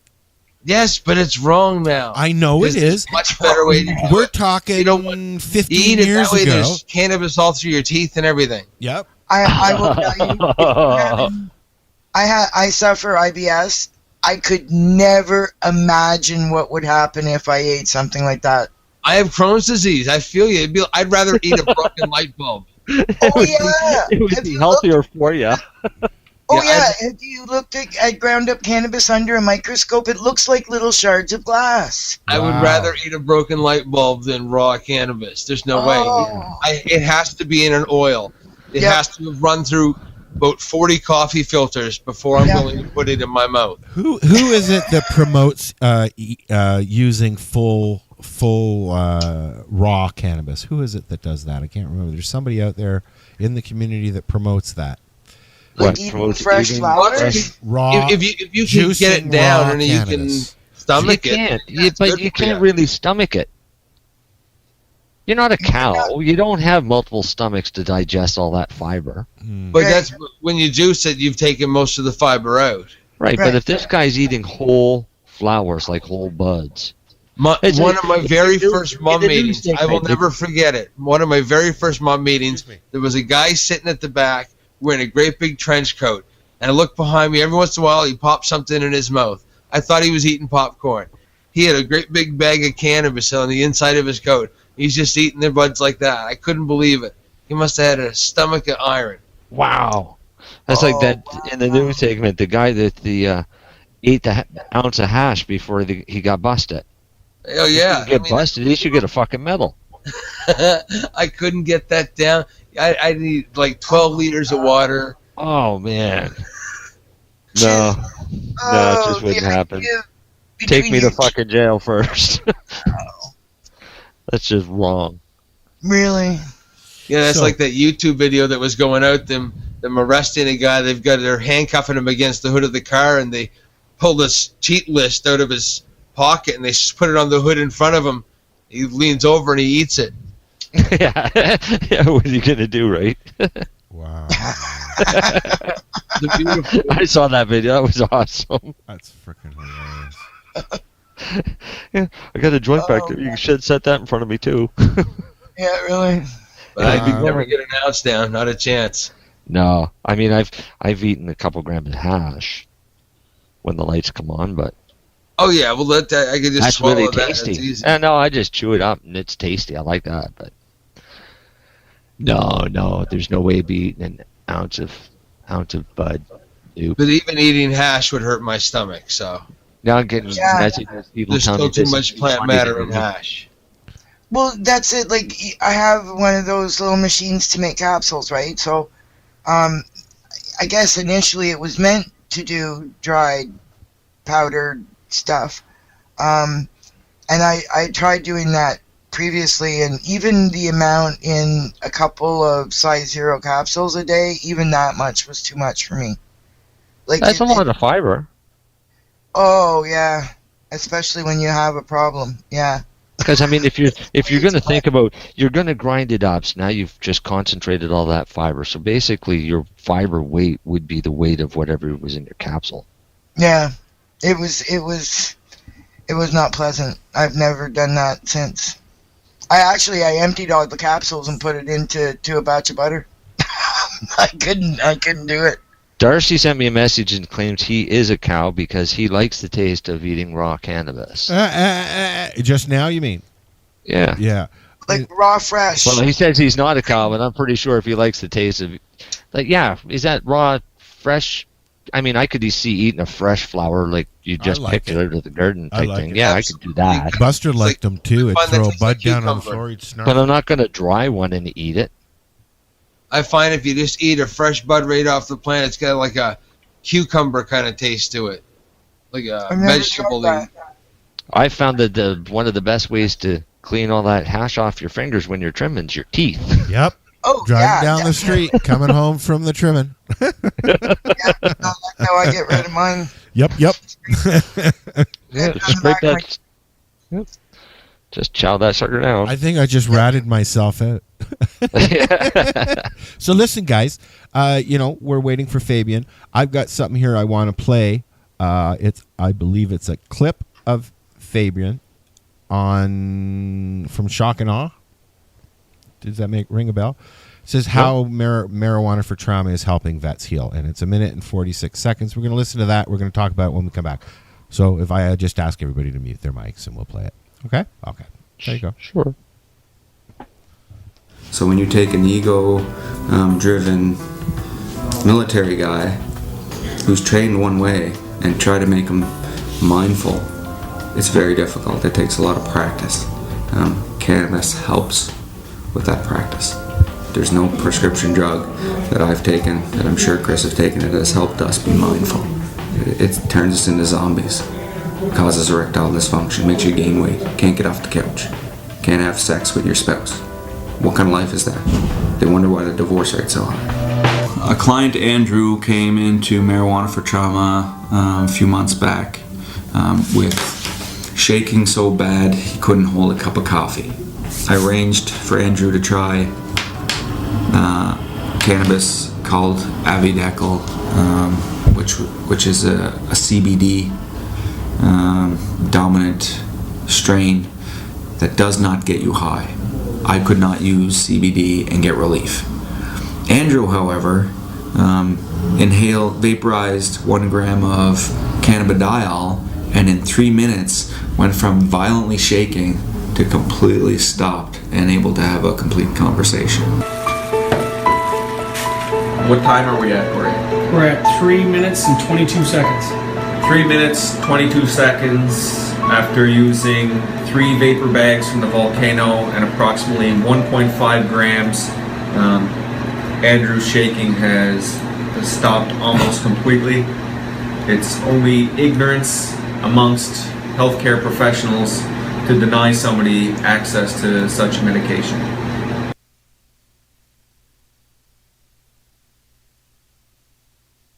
Oop, turn the mics on. Wait, it's time. Yes, it's time. We're back. That was Fabian Henry in an interview, obviously, for something called From Shock to Awe. Healing PTSD with, and I can't even pronounce that, the first 2 words, AYAHUACHA,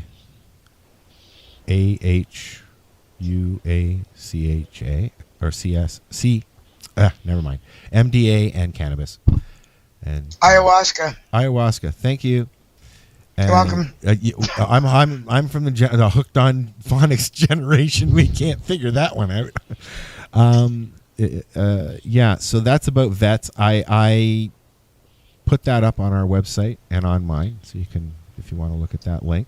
And we're just kind of hanging out tonight, waiting for Fabian Henry to join us. He's kind of flying around at the moment. But the way cannabis works for seizures, like they said in that little clip, is just incredible. I mean, it's I've seen it happen. I mean, nothing that you can go get when you go to the hospital in the middle of a seizure. There's nothing that they can give you that stops the seizure as fast as cannabis does. There's nothing that you can give me that will stop a panic attack or a stress attack fast enough to do anything other than stop me from going fucking nuts. It's the only thing that will settle me. The only thing. Like within just 2 puffs, that's all I need, and I'm just right back down. I had an experience actually when I was working at the Calgary Stampede. I used to, I worked in the building where the Calgary Police Service and the dogs used to actually have their office. Yeah. So I made a habit of medicating the hell out of myself before I went to work. And one night I was having a really, really, really hard time, and I got a hold of my brother, and he got a hold of a bunch of other people that he knew to try to bring me some medicine. And a guy showed up with, I guess you call it a single toker or something. It looked like a cigarette, but it weighed so much I dropped it. You know what I mean? It just had a tiny little bit packed in the end. Or a single hitters. One hitter. Yeah. One hitters. Yep. This guy showed up with one of these to help me out, and I was beside myself. Like I had been just. You guys know what I mean when I say beside myself. Like there's no, like, there's nothing you can do except medicate, right? And this guy showed up and he gave me this thing, and he was loaded at the time. And I lit it, and it was just, a matter of 2 puffs. And I handed it back to him, and I said, geez, thanks a lot. And he was just standing, staring at me, and I said, what the hell's wrong with you? And he goes, I've never seen anything like that. He said, the difference in your face, I've never seen anything like it. And I don't think until that happened that I had realized what a difference such a small amount can make. And that was like probably 11:30 at night, and at 6 o'clock in the morning I was at the parking lot party, and that's all I had was just those two tokes between like 11 and midnight. I've been sitting on the couch for days, have a buddy come over, light up a doobie, take 2 tokes, and I'm like nothing ever happened. Yeah. Yep. It's amazing, eh? Yep. Snaps me right out of it. It's just, I remember when I was on pills, it was like every time the pills wore off, I was just waiting to take more pills so that I'd pass out again. Because when I was passed out, it was the only time I wasn't in pain. Like, it was absurd. And to look back on it now, and all I have to do is like eat a little bit of this and put some of this under my tongue and put some of this in my tea and you know, have a smoke every now and then, and it's friggin'. I wake up in the morning. I just like the fact that I can use the same plant in thousands of different ways to achieve success in what I want it to do. Yeah. There you go. Amen to that. I just like waking up in the morning and stopping the spinning brain the minute I open up my eyes. That's what And it's stuff that the doctors weren't able to do. That's right. Yeah. Yeah. Give me a Ritalin. Right? That's the only thing they want to do. Give them Ritalin. That'll do it. Yeah. Well, this is it. I was told, we have no idea what caused it. So therefore, there's no way to stop it. We can't reverse it. Yep. We can't repair it. Yep. There's nothing we can do for you. Nope. You have to learn to live with the pain. There you go. I went to the doctor. I was having some hearing issues. I said, it feels like there's something there, or it feels like, it's deadening. So she looked in my ears. She looked down my throat. It was an ear, nose, and throat doctor. She even put the thing in my nose and said there's no lesions, no cancers or anything like that. I says, well, what am I supposed to do about my hearing? She said, well, can you hear? I said, yeah. She said, ignore it.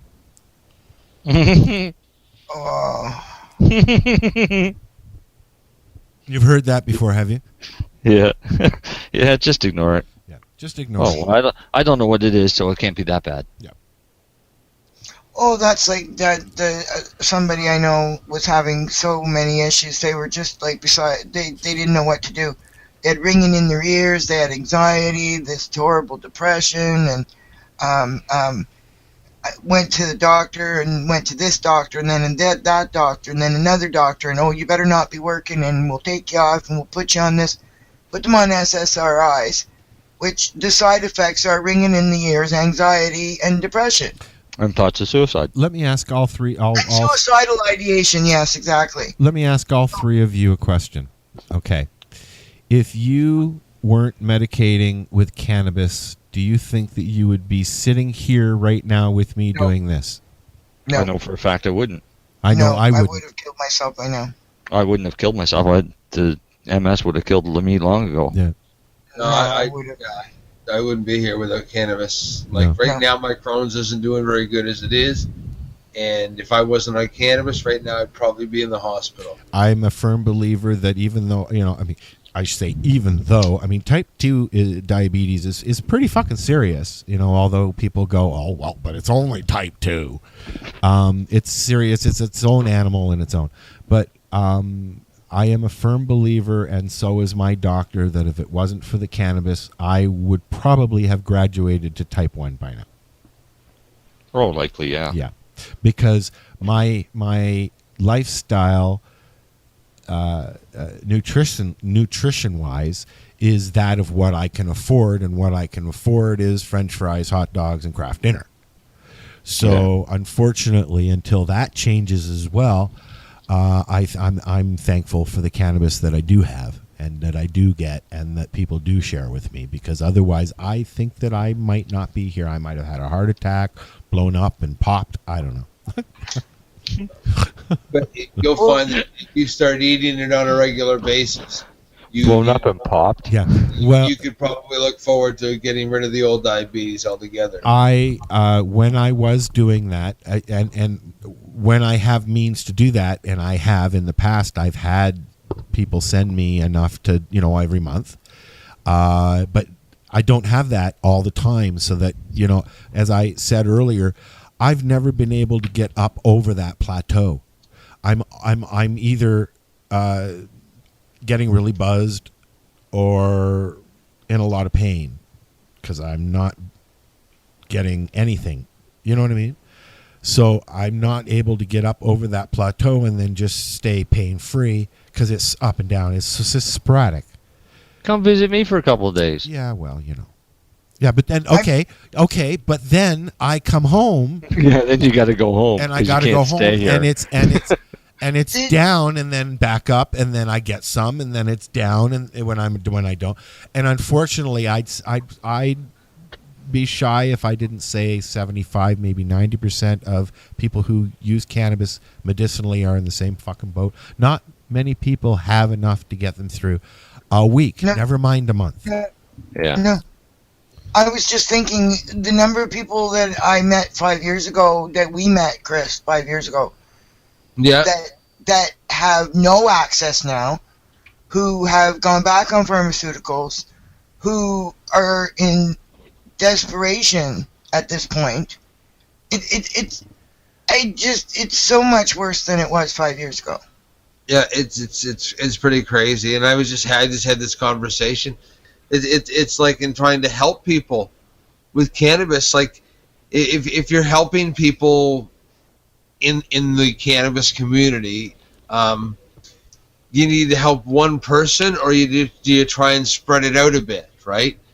Because if all you're doing is every once in a while you're helping somebody with a $5 or oil or something, or whatever the case may be, or a little bag here, a little bag there, they get some through for a little bit or whatever, but you could be helping one person exclusively get through a condition. Okay, like, are you doing a disservice by trying to be more accommodating? I don't know. It was the discussion I just came up with today. Like, I don't know what to do there. No, I totally get you. I understand that too. You try and spread it out, but I think by spreading it out, you're selling somebody short that could actually get a real benefit from it. And I will say, there's the last week. Here's a topic that came up in the last week. I saw somebody. Now, when I say somebody on my friends list, let's understand this is 400 and some people, of whom I might have met 100. Somebody on my friends list posted a picture of. It looked like a package that had a syringe of oil in it. And it said CBD Phoenix Tears on it. And I believe no such thing. I believe a loved one has cancer, and this is what they have been directed to as a quote-unquote Canadian product or Canadian version of Rick Simpson oil or Phoenix Tears. Huh. Yeah. Huh. Discuss. That's funny, because you know what? Rick Simpson's Canadian. I know. And he never made oil. And he has no Phoenix Tears company. Never made oil. Now, the only time, and maybe somebody can tell me if I'm wrong or not, I have heard that there is a time in which you want a higher CBD oil content oil. I think if it's a particular estrogen-related cancer. I'm not sure. Whoa! I know that there's something. There's one of them that. I honestly think that everybody needs a complete mixture of all of them. Hey, but listen, CBD guys, is important. Speaking of estrogen, did you mention what Whoopi's doing in the news, Chris? Yes, I did. Okay, I wasn't sure because I didn't listen to it. Were you thinking of estrogen-positive breast cancer? Sorry, I think there might be that. Yeah. Yeah, I have seen something about that. Yeah, I just saw something about that the other day. Yeah. Okay. Yeah. I just. But that's just it. There's nothing. Nothing is definite. No, okay? nothing is definite because everybody's different. Exactly. Okay. You can't say cannabis won't hurt people. Some people have allergies to it. Okay. Like so. Not everything is. I think the thing that disturbs me the most is the ambiguity of terms when we're talking about the concentrates. Because you hear RSO, Rick Simpson oil, Phoenix tears, hemp oil, cannabis oil, resin. Like, how many different names of it? I think it's kind of erroneous for Rick Simpson, like, whatever. I'm not going to say what I was going to. I think it's erroneous for him to call it hemp oil when he was not using hemp. Right? He's going on the fact that he considered that it's all the same plant. Right. He didn't want to call it marijuana oil because of the negative connotations to marijuana. He didn't think of cannabis, which would have been the proper terminology. And he didn't want to call it hash oil. And he didn't want to call it hash oil. So he called it hemp, going back to the original roots of what how cannabis started. But it was not necessarily less than 1% THC in... Hemp only got that connotation after Prohibition. Right. But what I'm saying is the oil that some of the people are buying out there and assuming it is the same as what he touts as being his RSO or Rick Simpson oil or his method, whatever. It is not. The only that way has less than 1% THC is not the same thing. The only way you're going to get the right oil that you need for you, that is made properly the way it needs to be made, is if you do it yourself. Exactly, and I've said it from day one. The only way you're going to know what you're getting is if you make your own. Yep.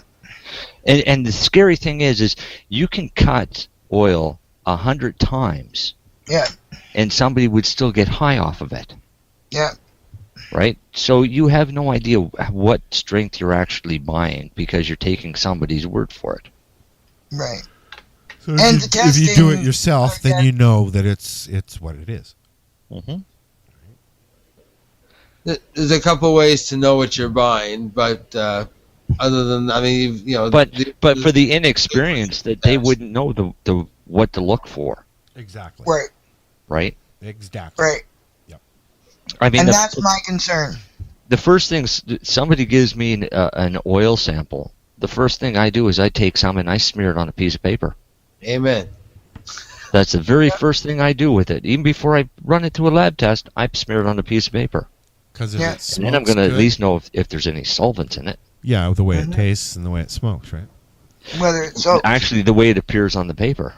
Yeah. If there's solvents in it, the paper will wind up wet all the way through onto the back side. Okay. Exactly. So you know that it's got some solvent left in it if it does that. And it also fish eyes on the surface. And then you'll also see if there's any particulate contamination. What would be the purest form? What would be the purest form of cannabis oil? The purest. Well, it depends on your definition of purest. They say that the most purest, powerful cannabis oil that you can get is almost a clear liquid, and it comes from India. And what is the difference? Is that an April Fool's joke? No. Okay. No. It's a matter of it's collecting. After 12. There's no more April Fools. Yeah, no. It's a matter of collecting just the particular trichome heads themselves. Oh, okay. Right? To get that purest oil, so you don't have anything else except for those particular trichome heads. Now a little bit that looks like the top of the explosion, you mean? So yeah, you not would, something that you want to do. You would be using your keef, maybe? Little tiny tweezers. You're only using tiny little pieces of the keef. Okay. Yeah, so exactly. So that far down, like microscopic. But yeah, you're down into the micron sizes. Okay. Like out of all the different times I've made stuff, I've made it with that, like, you know, like a 30-second wash or something like that has virtually as little anything other than trichome in it that I can get. And I've had such a wide range of color. And it totally depends not only on the strain, but like the maturation level of the trichome also. Exactly, right? when it was harvested. Exactly. So the ones that are my first cut is fucking very, very, very light, like a honey oil kind of thing. One strain was bright green no matter what the hell you did to it.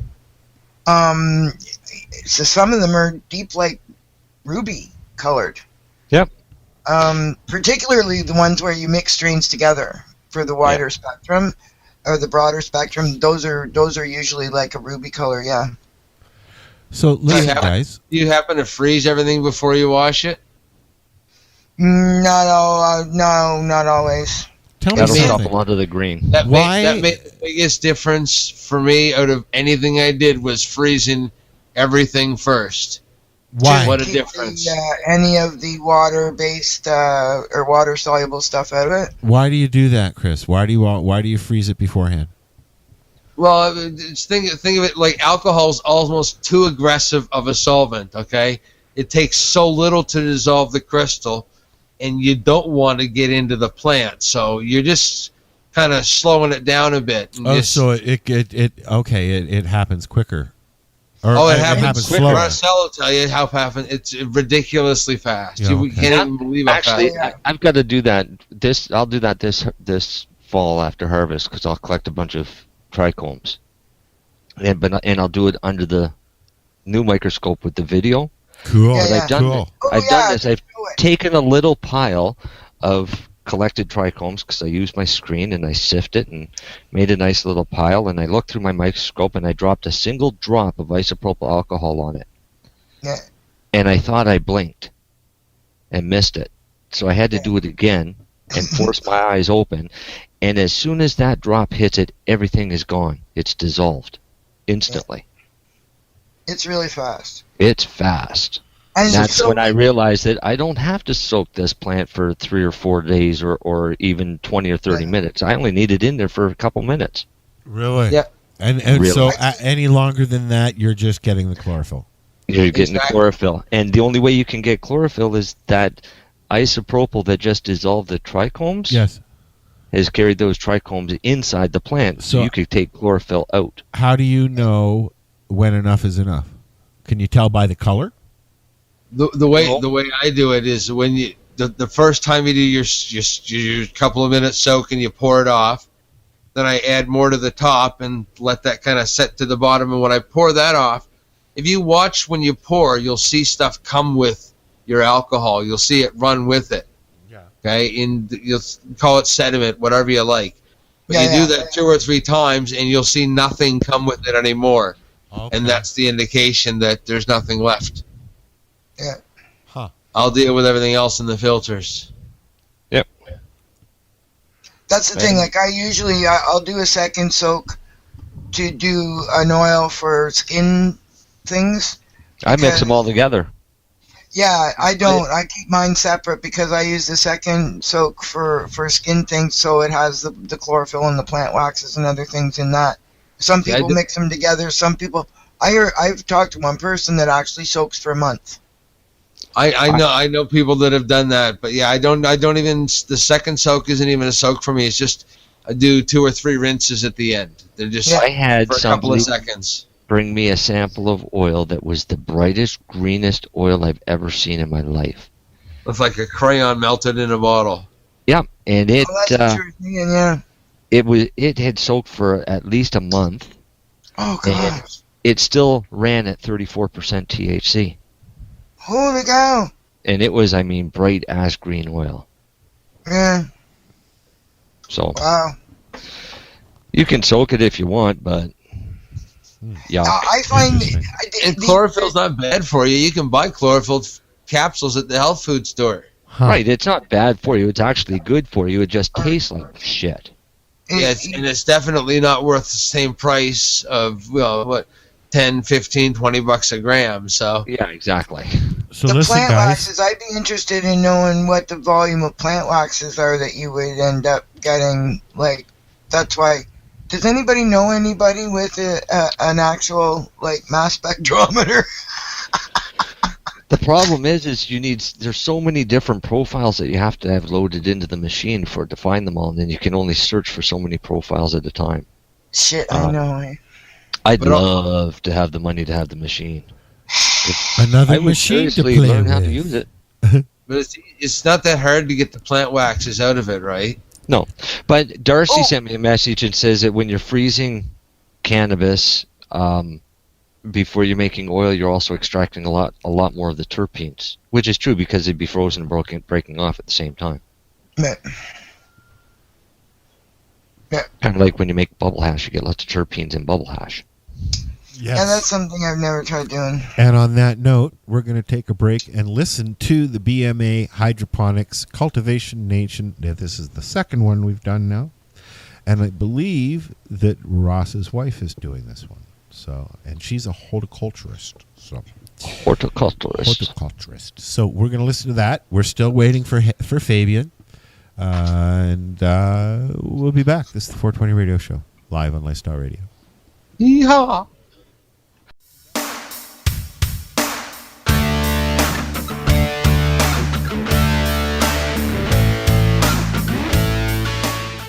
Welcome to Cultivation Nation, brought to you by your urban horticultural experts at BMA Hydroponics and our good friends at Lifestyle Radio.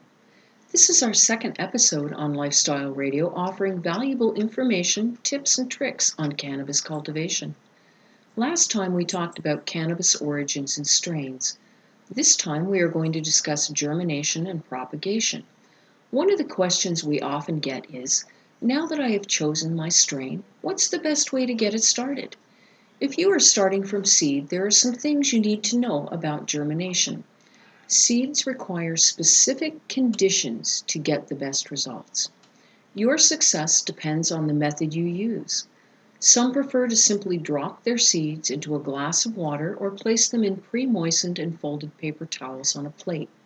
Either way, germinating your seed before placing it in your favorite medium will ensure the highest rate of success.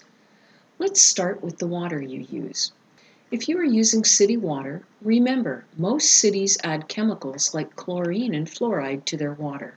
These chemicals can have an adverse effect on germination. It's always best to put some water in an open container, like a bowl or bucket, and let it sit for a day or two to gas off by letting the chemicals dissipate, or buy some pure and natural spring water at your local grocery store. Next, make sure your water is the right temperature. The optimum water temperature is around 21 degrees Celsius or 70 degrees Fahrenheit, and this temperature must be maintained until your seed sprouts, so find a place in your house where this temperature can be maintained. Within a couple of days, your seed should crack and produce a small white tail. Before the tail gets too long, the seed should be delicately inserted into your pre-prepared medium. Propagation mediums come in several forms. If you are growing in soilless mix, indoors, or in soil outdoors, you can try using a Jiffy 7 peat puck, Rockwool starter cube, or a cell tray insert with soilless mixed for the best results. Pre-moisten the medium in a propagation tray using pH-balanced water with a pH of 6 to 6.5 in peat or soilless mix and 5.5 to 6 in Rockwool. Using a toothpick or wooden skewer to open up a hole in the medium that is about a half an inch deep, gently insert the seed tail down in the medium and carefully close the top of the hole. Keep the medium moist but avoid any standing water. Again, the temperature should be maintained at 21 degrees Celsius or 70 degrees Fahrenheit for the best results. Use a spray bottle set to produce a delicate stream of water, pH balanced to between 6 and 6.5 or 5.5 to 6 to keep the medium moist. Adding a little vitamin B1 or your favorite Thrive product to the water will help feed your young plant. Once your seed breaks the surface, it will need adequate light for healthy initial growth. A compact fluorescent T5 grow light is the minimum requirement. T5 lights should be kept very close to the seedling without making contact with the bulb. If you are using high-intensity discharge lighting, make sure they are at a safe distance above the plant to avoid burning the delicate seedling. Use a timer for the light and set it to 18 hours on and 6 hours off. When roots start coming out of the sides of your starter cube, it is ready to be transplanted into soilless mix or hydroponic medium depending on the method you are going to use to grow your plant. Remember, correct lighting, temperature, and moisture conditions are critical to produce healthy plants. If you have any questions about this or any other episode of Cultivation Nation, please submit them to our friends at Lifestyle Radio, the 420 Radio Show, Pace Radio Show, or contact us through our website or Facebook page. Good day and great growing from your friends at BMA Hydroponics. We can be found online at bmahydroponics.com or at facebook.com/bmahydro.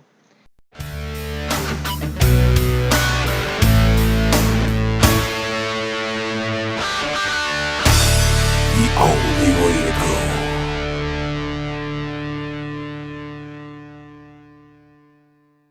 So what are you doing? Nothing? Why not? Trying to get on this Lifestyle Radio website. Sounds like a cool website. Yeah, it's alright. Oh, wait, I might have it. You might have it. You're listening to Lifestyle Radio.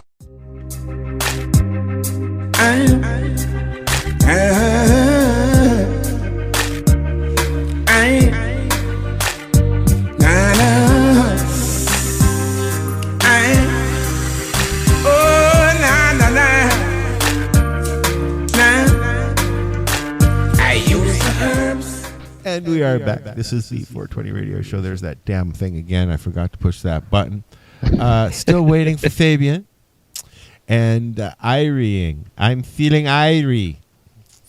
That's my favorite papers. I love Iries. I've never heard of Irie papers. Is there such a thing?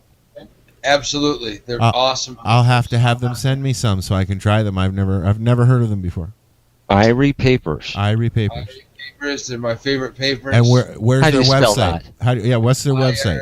I-E. Irie. Do you know their website? I think it's irie.com.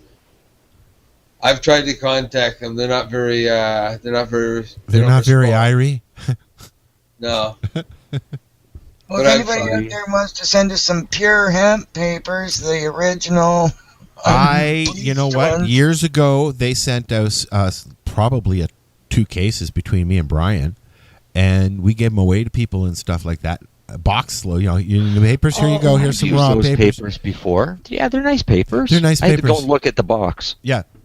The Jamaican colors. But since we're talking about it, we are going to start doing reviews, all of us.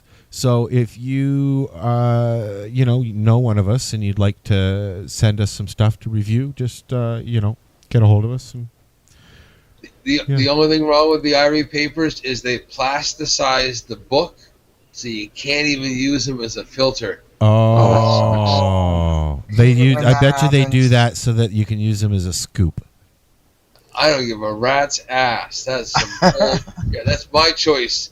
I'm going to use that. I might as well use a straw for a filter. Yeah, exactly. Testing products. Send us products. We'll test your products. We'll tell you what we think of them. Sure. Yeah. Irie, I love your product. You should send us some Irie. Irie should send us some papers. Yeah, and I like to go camping, so you could send me a tent. Oh no, I think they should send you a trailer. A trailer. Yeah. I'll make a mobile grow. Motorhome. Yep. There we go. I'd like to get something I want to plug tonight. I'd like to get a mobile home so that we can take the show mobile. Go on, Lori. Okay, so this year, hang on to your hats. I'm going to 420. It's only the second time I've ever been to one, and I've been asked to speak at the one on Parliament Hill this year. So, there's a fellow named David George Oldham, and he's got the permit for the hill, and to my knowledge, there's a group called the Yappers who do reggae music that will be, they're from Toronto. They'll be performing. I'll be speaking. Clayton Goodwin, Veterans Accountability Commission, who is from Ottawa, will be speaking, and a designated grower whose name off the top of my head, I'm having a senior moment, can't remember, but I'll look it up. A senior moment, huh? Well, sorry? A senior's moment, huh?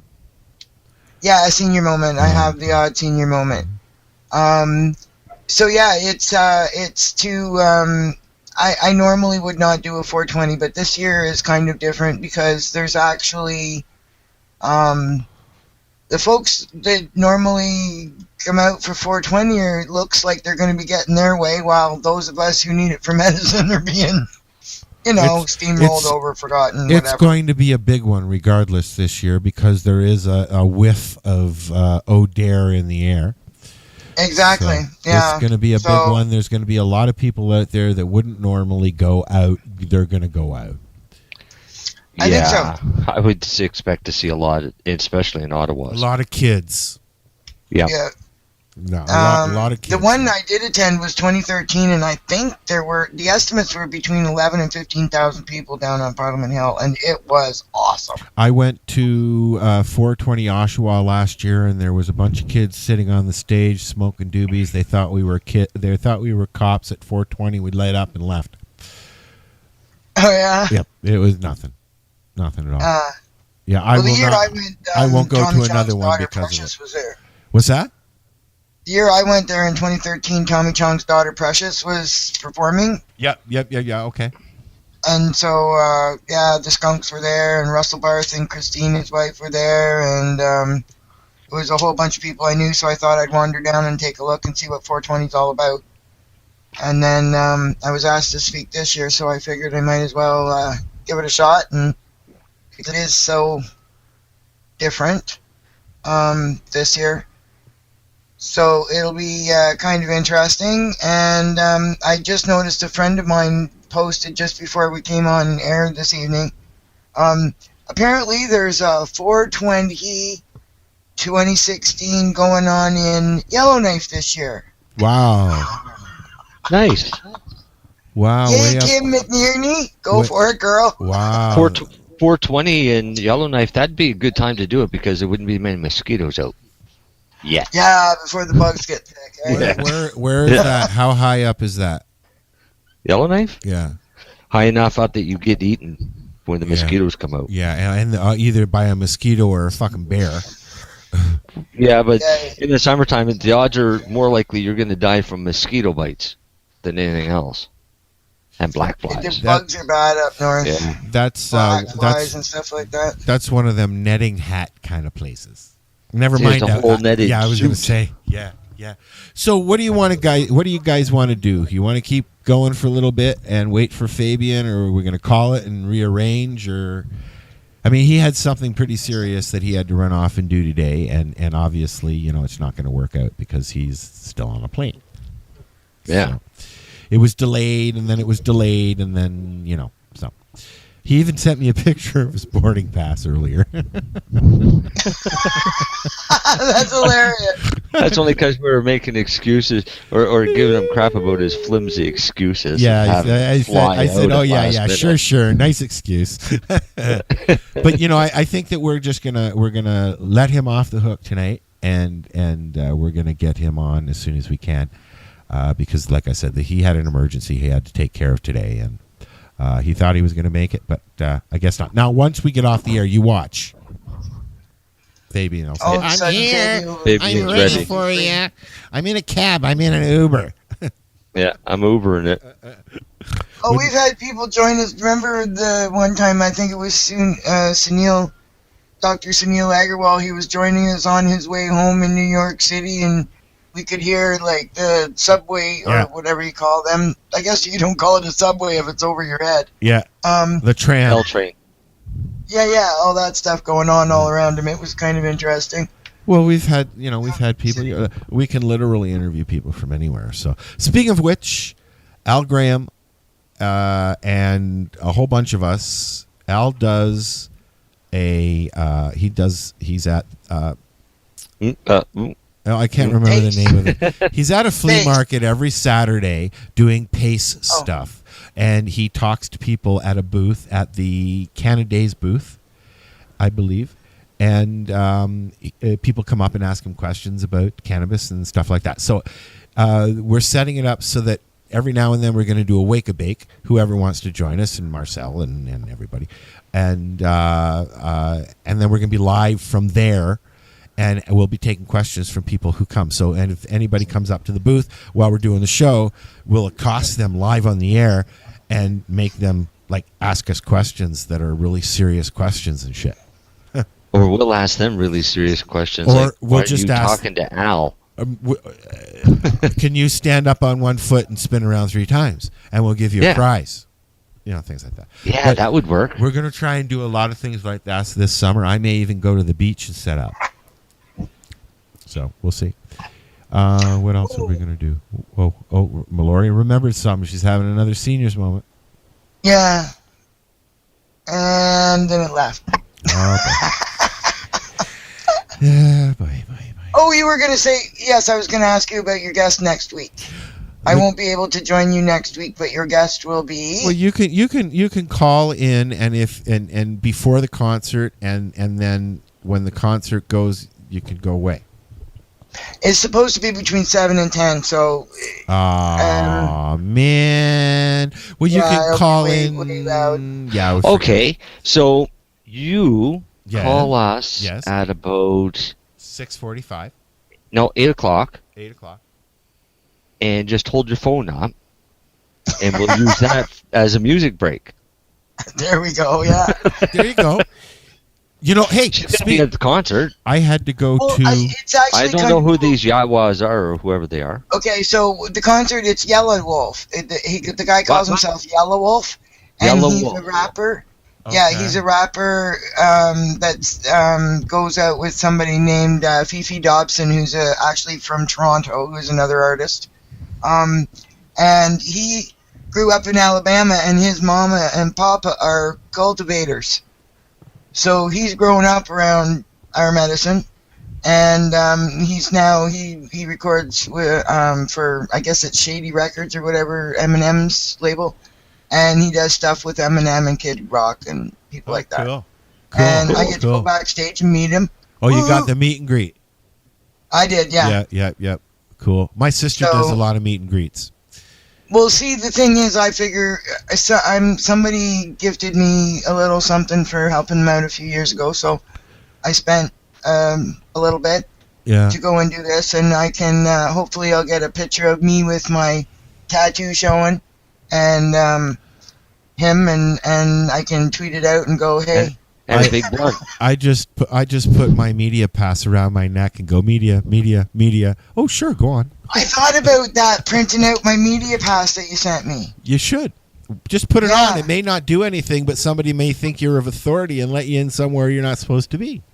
It's happened. Well, I'm already doing the backstage meet and greet, and if I'm like media for the 420 radio show on top of being who I am, that's kind of cool. Well, then go for it. Print it out. Get it laminated. It did. Yeah, for sure. Yeah. So next week we have a gentleman named Howard J.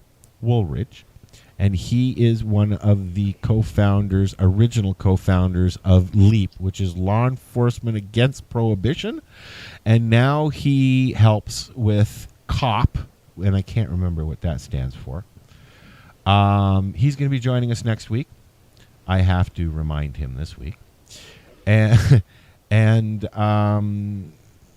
we've got some other stuff. We're looking at having an retired NFL player, Boo Williams, on the show to talk about PTSD and vets and athletes specifically who use cannabis.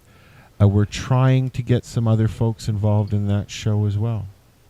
Yeah, I'm reaching out and trying to secure a couple of national sports players. Yeah, there's a few around who've gotten into the cannabis. Ross. Gotten Get Ross. Ross Ribliotti. Actually, I reached out to a fellow, Sasha. Go for it. Bastardize Sash's name. He's an enforcer. Do it. I dare you. Yes, I know he's an enforcer. A former enforcer for the NHL. Sorry, Sasha Lakovic, I think you say.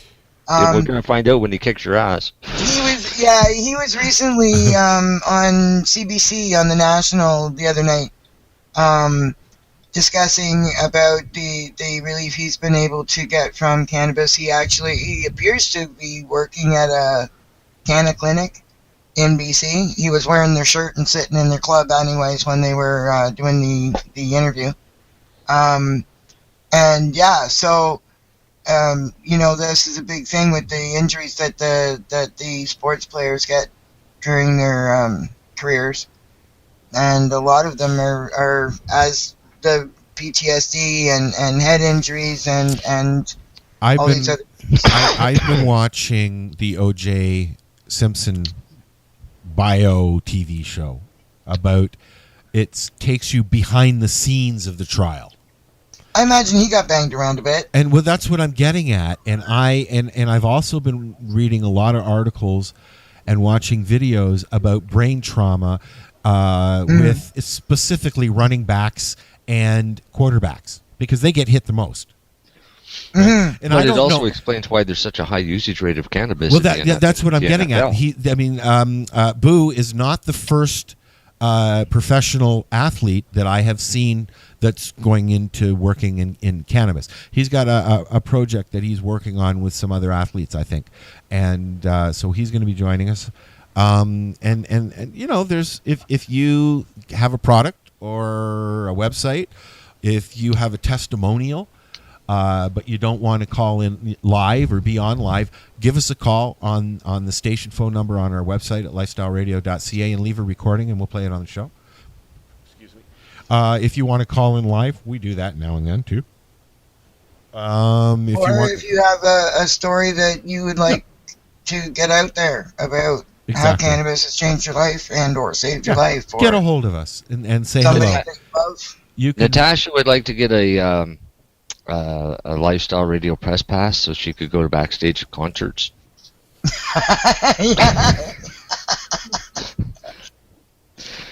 I'm going to a concert. I'm going to have to take my press pass with me. Maybe I'll go backstage. Yes, I saw you're going to Loverboy, eh? Actually, I'm going to something else before that, though. I think it's going to be even funnier. What's That's that? Ron White. Oh, he's funny. Oh, are you? Yeah. The comedian with the scotch. Yeah. I have to say, I found it really cool being able to go to concerts with my children. Like my youngest son, I took him to see Jeff Healey before he passed away, and George Carlin before he passed away. Awesome. I hope to do that. I hope to do that with my pseudo kids, my fake kids. I mean, they do exist. They're just not mine. I borrow them. Those are the best kind because you can always give them back. Yeah, but you know what? I love them as if they were mine, and I enjoy them. I adore them, and I'm enjoying watching them grow up. And I'm hoping that. No, what's cool is getting a 14-year-old that likes the same music that you do. Well, that's what I was just going to say. Like David listens to music, and Emily is really into music, and she's got my old iPhone. So so I'm looking forward to taking them both separately to their own prospective concerts, that kind of thing. Because I used to, you grew up in Toronto, Marcel, so you know about this. I didn't grow up in Toronto. I grew up in Halifax. Oh, really? Yeah. I thought, okay, you lived in Toronto. No. Oh, I lived outside of Toronto. Whatever. I've been to Toronto many times enough to know that I don't want to live there. You've been to the CNE. I lived there for a little while. The same as I've been to Montreal many times. What I'm getting at is you've been to the CNE, and there used to be a concert place down there called the Forum, and we used to go all the time. So I grew up going to concerts down in Toronto and that, and I miss that. That's what I was getting at. We had the Halifax Forum that we used to go to concerts. Okay. Then they opened the Metro Center. Now they call it the Scotia Bank Center or something fucking stupid like that, but it's still the Metro Center. Yeah. But the old Forum was where the best concerts were, like back when you used to see Kiss and stuff. The old Forum. I saw. Who did I see there? I saw Wilcox there, David Wilcox. I don't know how many times. Oh yeah, my son. I took my son to see him too. Yeah. I saw the first reunion tour of the Monkees. I saw. Used to go and see Doug and the Slugs every year. Wilcox every year. Loverboy, April Wine. But my favorite concert every year was Peter Tosh until he died. I used to go every year, and he would. That'd be cool. Oh yeah, it was great. And this is back when you could take, you take a picnic basket and you sit on the grass and you crack open a bottle of wine. If you're not bothering anybody, the OPP wouldn't bother you. Yeah. And you could light up a doobie and nobody would bother you, and it was fucking free. They wouldn't bother you? It was free. No, God, no, not back then. We're talking the 70s, bud. Yeah, I went to the Supertramp Breakfast in America / Canada tour, and you could do anything you wanted in there, and nobody said anything. Yeah, that was when Ontario Place was Ontario Place, and then of course they had the exhibition forum, or no, there was the band shell, which you could go and see the Beach Boys. I saw the Beach Boys, David Bowie, but my first concert, we were given a choice, either the Stones or Sonny and Cher. Which did you pick? Sonny and Cher. Did you? Yeah, it was great. Are you serious? Yeah, it was great. This is back when you just, at the end of the concert, there was nobody down in the pit. You just run up to the stage and they're there shaking your hand. Yeah. Yeah, but it's Sonny and Cher. Oh, yeah. I got you, babe. I got you, babe. Rolling Stones. I wasn't into the Stones, man. It was around when the Some Girls album came out. Oh, my God. My first concert on my own with my buddies was Triumph. I just had a flashback with my parents. I just had a flashback in my head to my album cover of Glenn Campbell and Bobby Gentry. Her in her blue pantsuit there. And oh my God, yes. We're old. We're old, and so we're going to say goodnight. Good segue. We're going to listen to, I like this guy, some Bobby Fricks again, 420 local. I'm trying to figure out how to get him on the air to come and play this song live for us. He's got a couple of really good songs, and this is a guy that just loves to play. And he sings about, having a doobie now and then. Bring him into your studio. Well, I don't have to bring him into my studio. Well, you do. You can now. You just click the studio button. Yes, I just click the studio button, and there we go. This is the 420 Radio Show. Marcel, Lori, Chris, and I. Chris, are you still there? No, Chris bailed. Oh. He had to run. Okay, that's fine. Well, I mean, at 10 o'clock, he turns into a pumpkin, right? Yes. Well, I turn into a French fry. So he had to pumpkin his ass out of here. There you go. Well, we appreciate everybody who listened. Fabian, fuck you. No, I'm just kidding. I'm so kidding. We'll catch you on the next time around. We're going to schedule Fabian probably not next weekend, maybe the weekend after that. He is a busy guy. And like I said, he had an emergency he had to take care of today, a real emergency.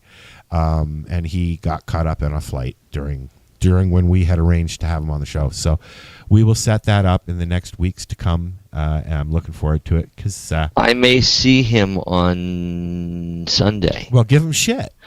I plan to because he's as far as I know, they're supposed to be going to the meet and greet in Sussex, New Brunswick, that's put on by New Brunswick Mum. Cool. This weekend. Cool. So that'll be Sunday for brunch. So he better be there because bacon and eggs, somebody from their organization's supposed to be there. So I was hoping it was him. Yeah. Well, I haven't had much time to really pick on him lately. So I enjoyed hanging out with him in the spring last year. So that's going to happen again. Apologies for not actually having him here. At least we did play a clip of his. And if you like, we're going to say goodnight now. Good night, Ethel. Good night, Merman. Good night, Lori. Good night, folks. We'll see you next week, or we'll hear you next week. Yeah, we'll hear you next week. Peace out. Yeah, we could sit here all night. Oh, but they'll hear us next week. They'll hear us next week. We don't hear them. They never talk to us. No, they never do. Yeah, it's like pulling teeth out. Yeah, God. I'll try to call you if I can, and if I can't, I'll miss you, and I'll talk to you the next week. We'll get a filler in her. Yeah. Maybe, yeah, okay, so maybe we'll have, we haven't had the pig on in a while. Maybe we'll have the pig in. You want to take a night off. Have you got a suitable replacement lined up for that?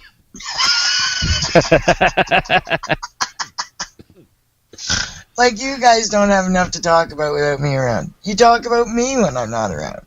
Well, yeah, we talk about Chris when he's not around, right, Chris? Who? Jeez. Who? Chris. On that note, goodbye. Bye. The National Task Force on Medicinal Cannabis is a group of not-for-profit organizations dedicated to influencing government policy with factual evidence. Our mission is to ensure that a constitutional medical program is developed that will address the concerns of all Canadians that require therapeutic cannabis. The task force is looking for dedicated people who are willing to contribute to our cause. We have formed this task force to foster a unified approach and focus on lobbying the federal government and Health Canada. We represent the combined expertise of thousands of patients with more than a decade of experience. As a task force participant, you, your business, or your group will have an opportunity to show that you care and offer your unique skills to promote the cause. If you would like to get involved, go to medcanataskforce.org. That's medcanataskforce.org and use the Contact Us link to get started. Help us help you. I can't smoke pot, hell I can't even wear my earring. Sick and tired of people telling me what I can and cannot do. Guess I'll just pack up my guitar and move to Music City. Starve to death like most starving artists do.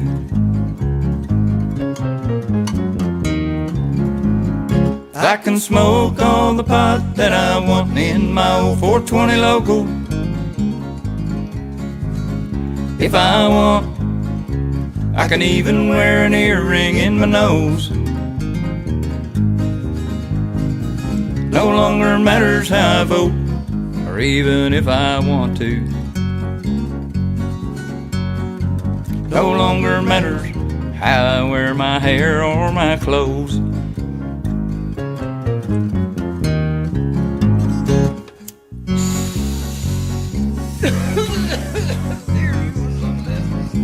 Don't hog that, man. Pass it on. You won't need to talk about it.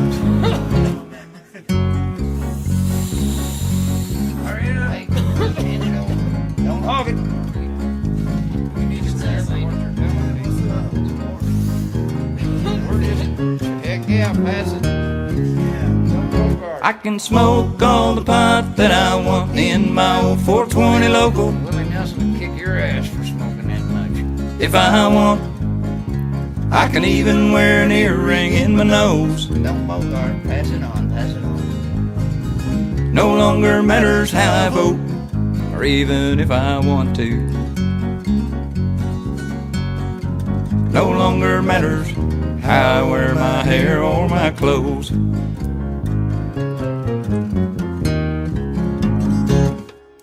No longer matters how I vote, or even if I want to. No longer matters how I wear my hair or my clothes.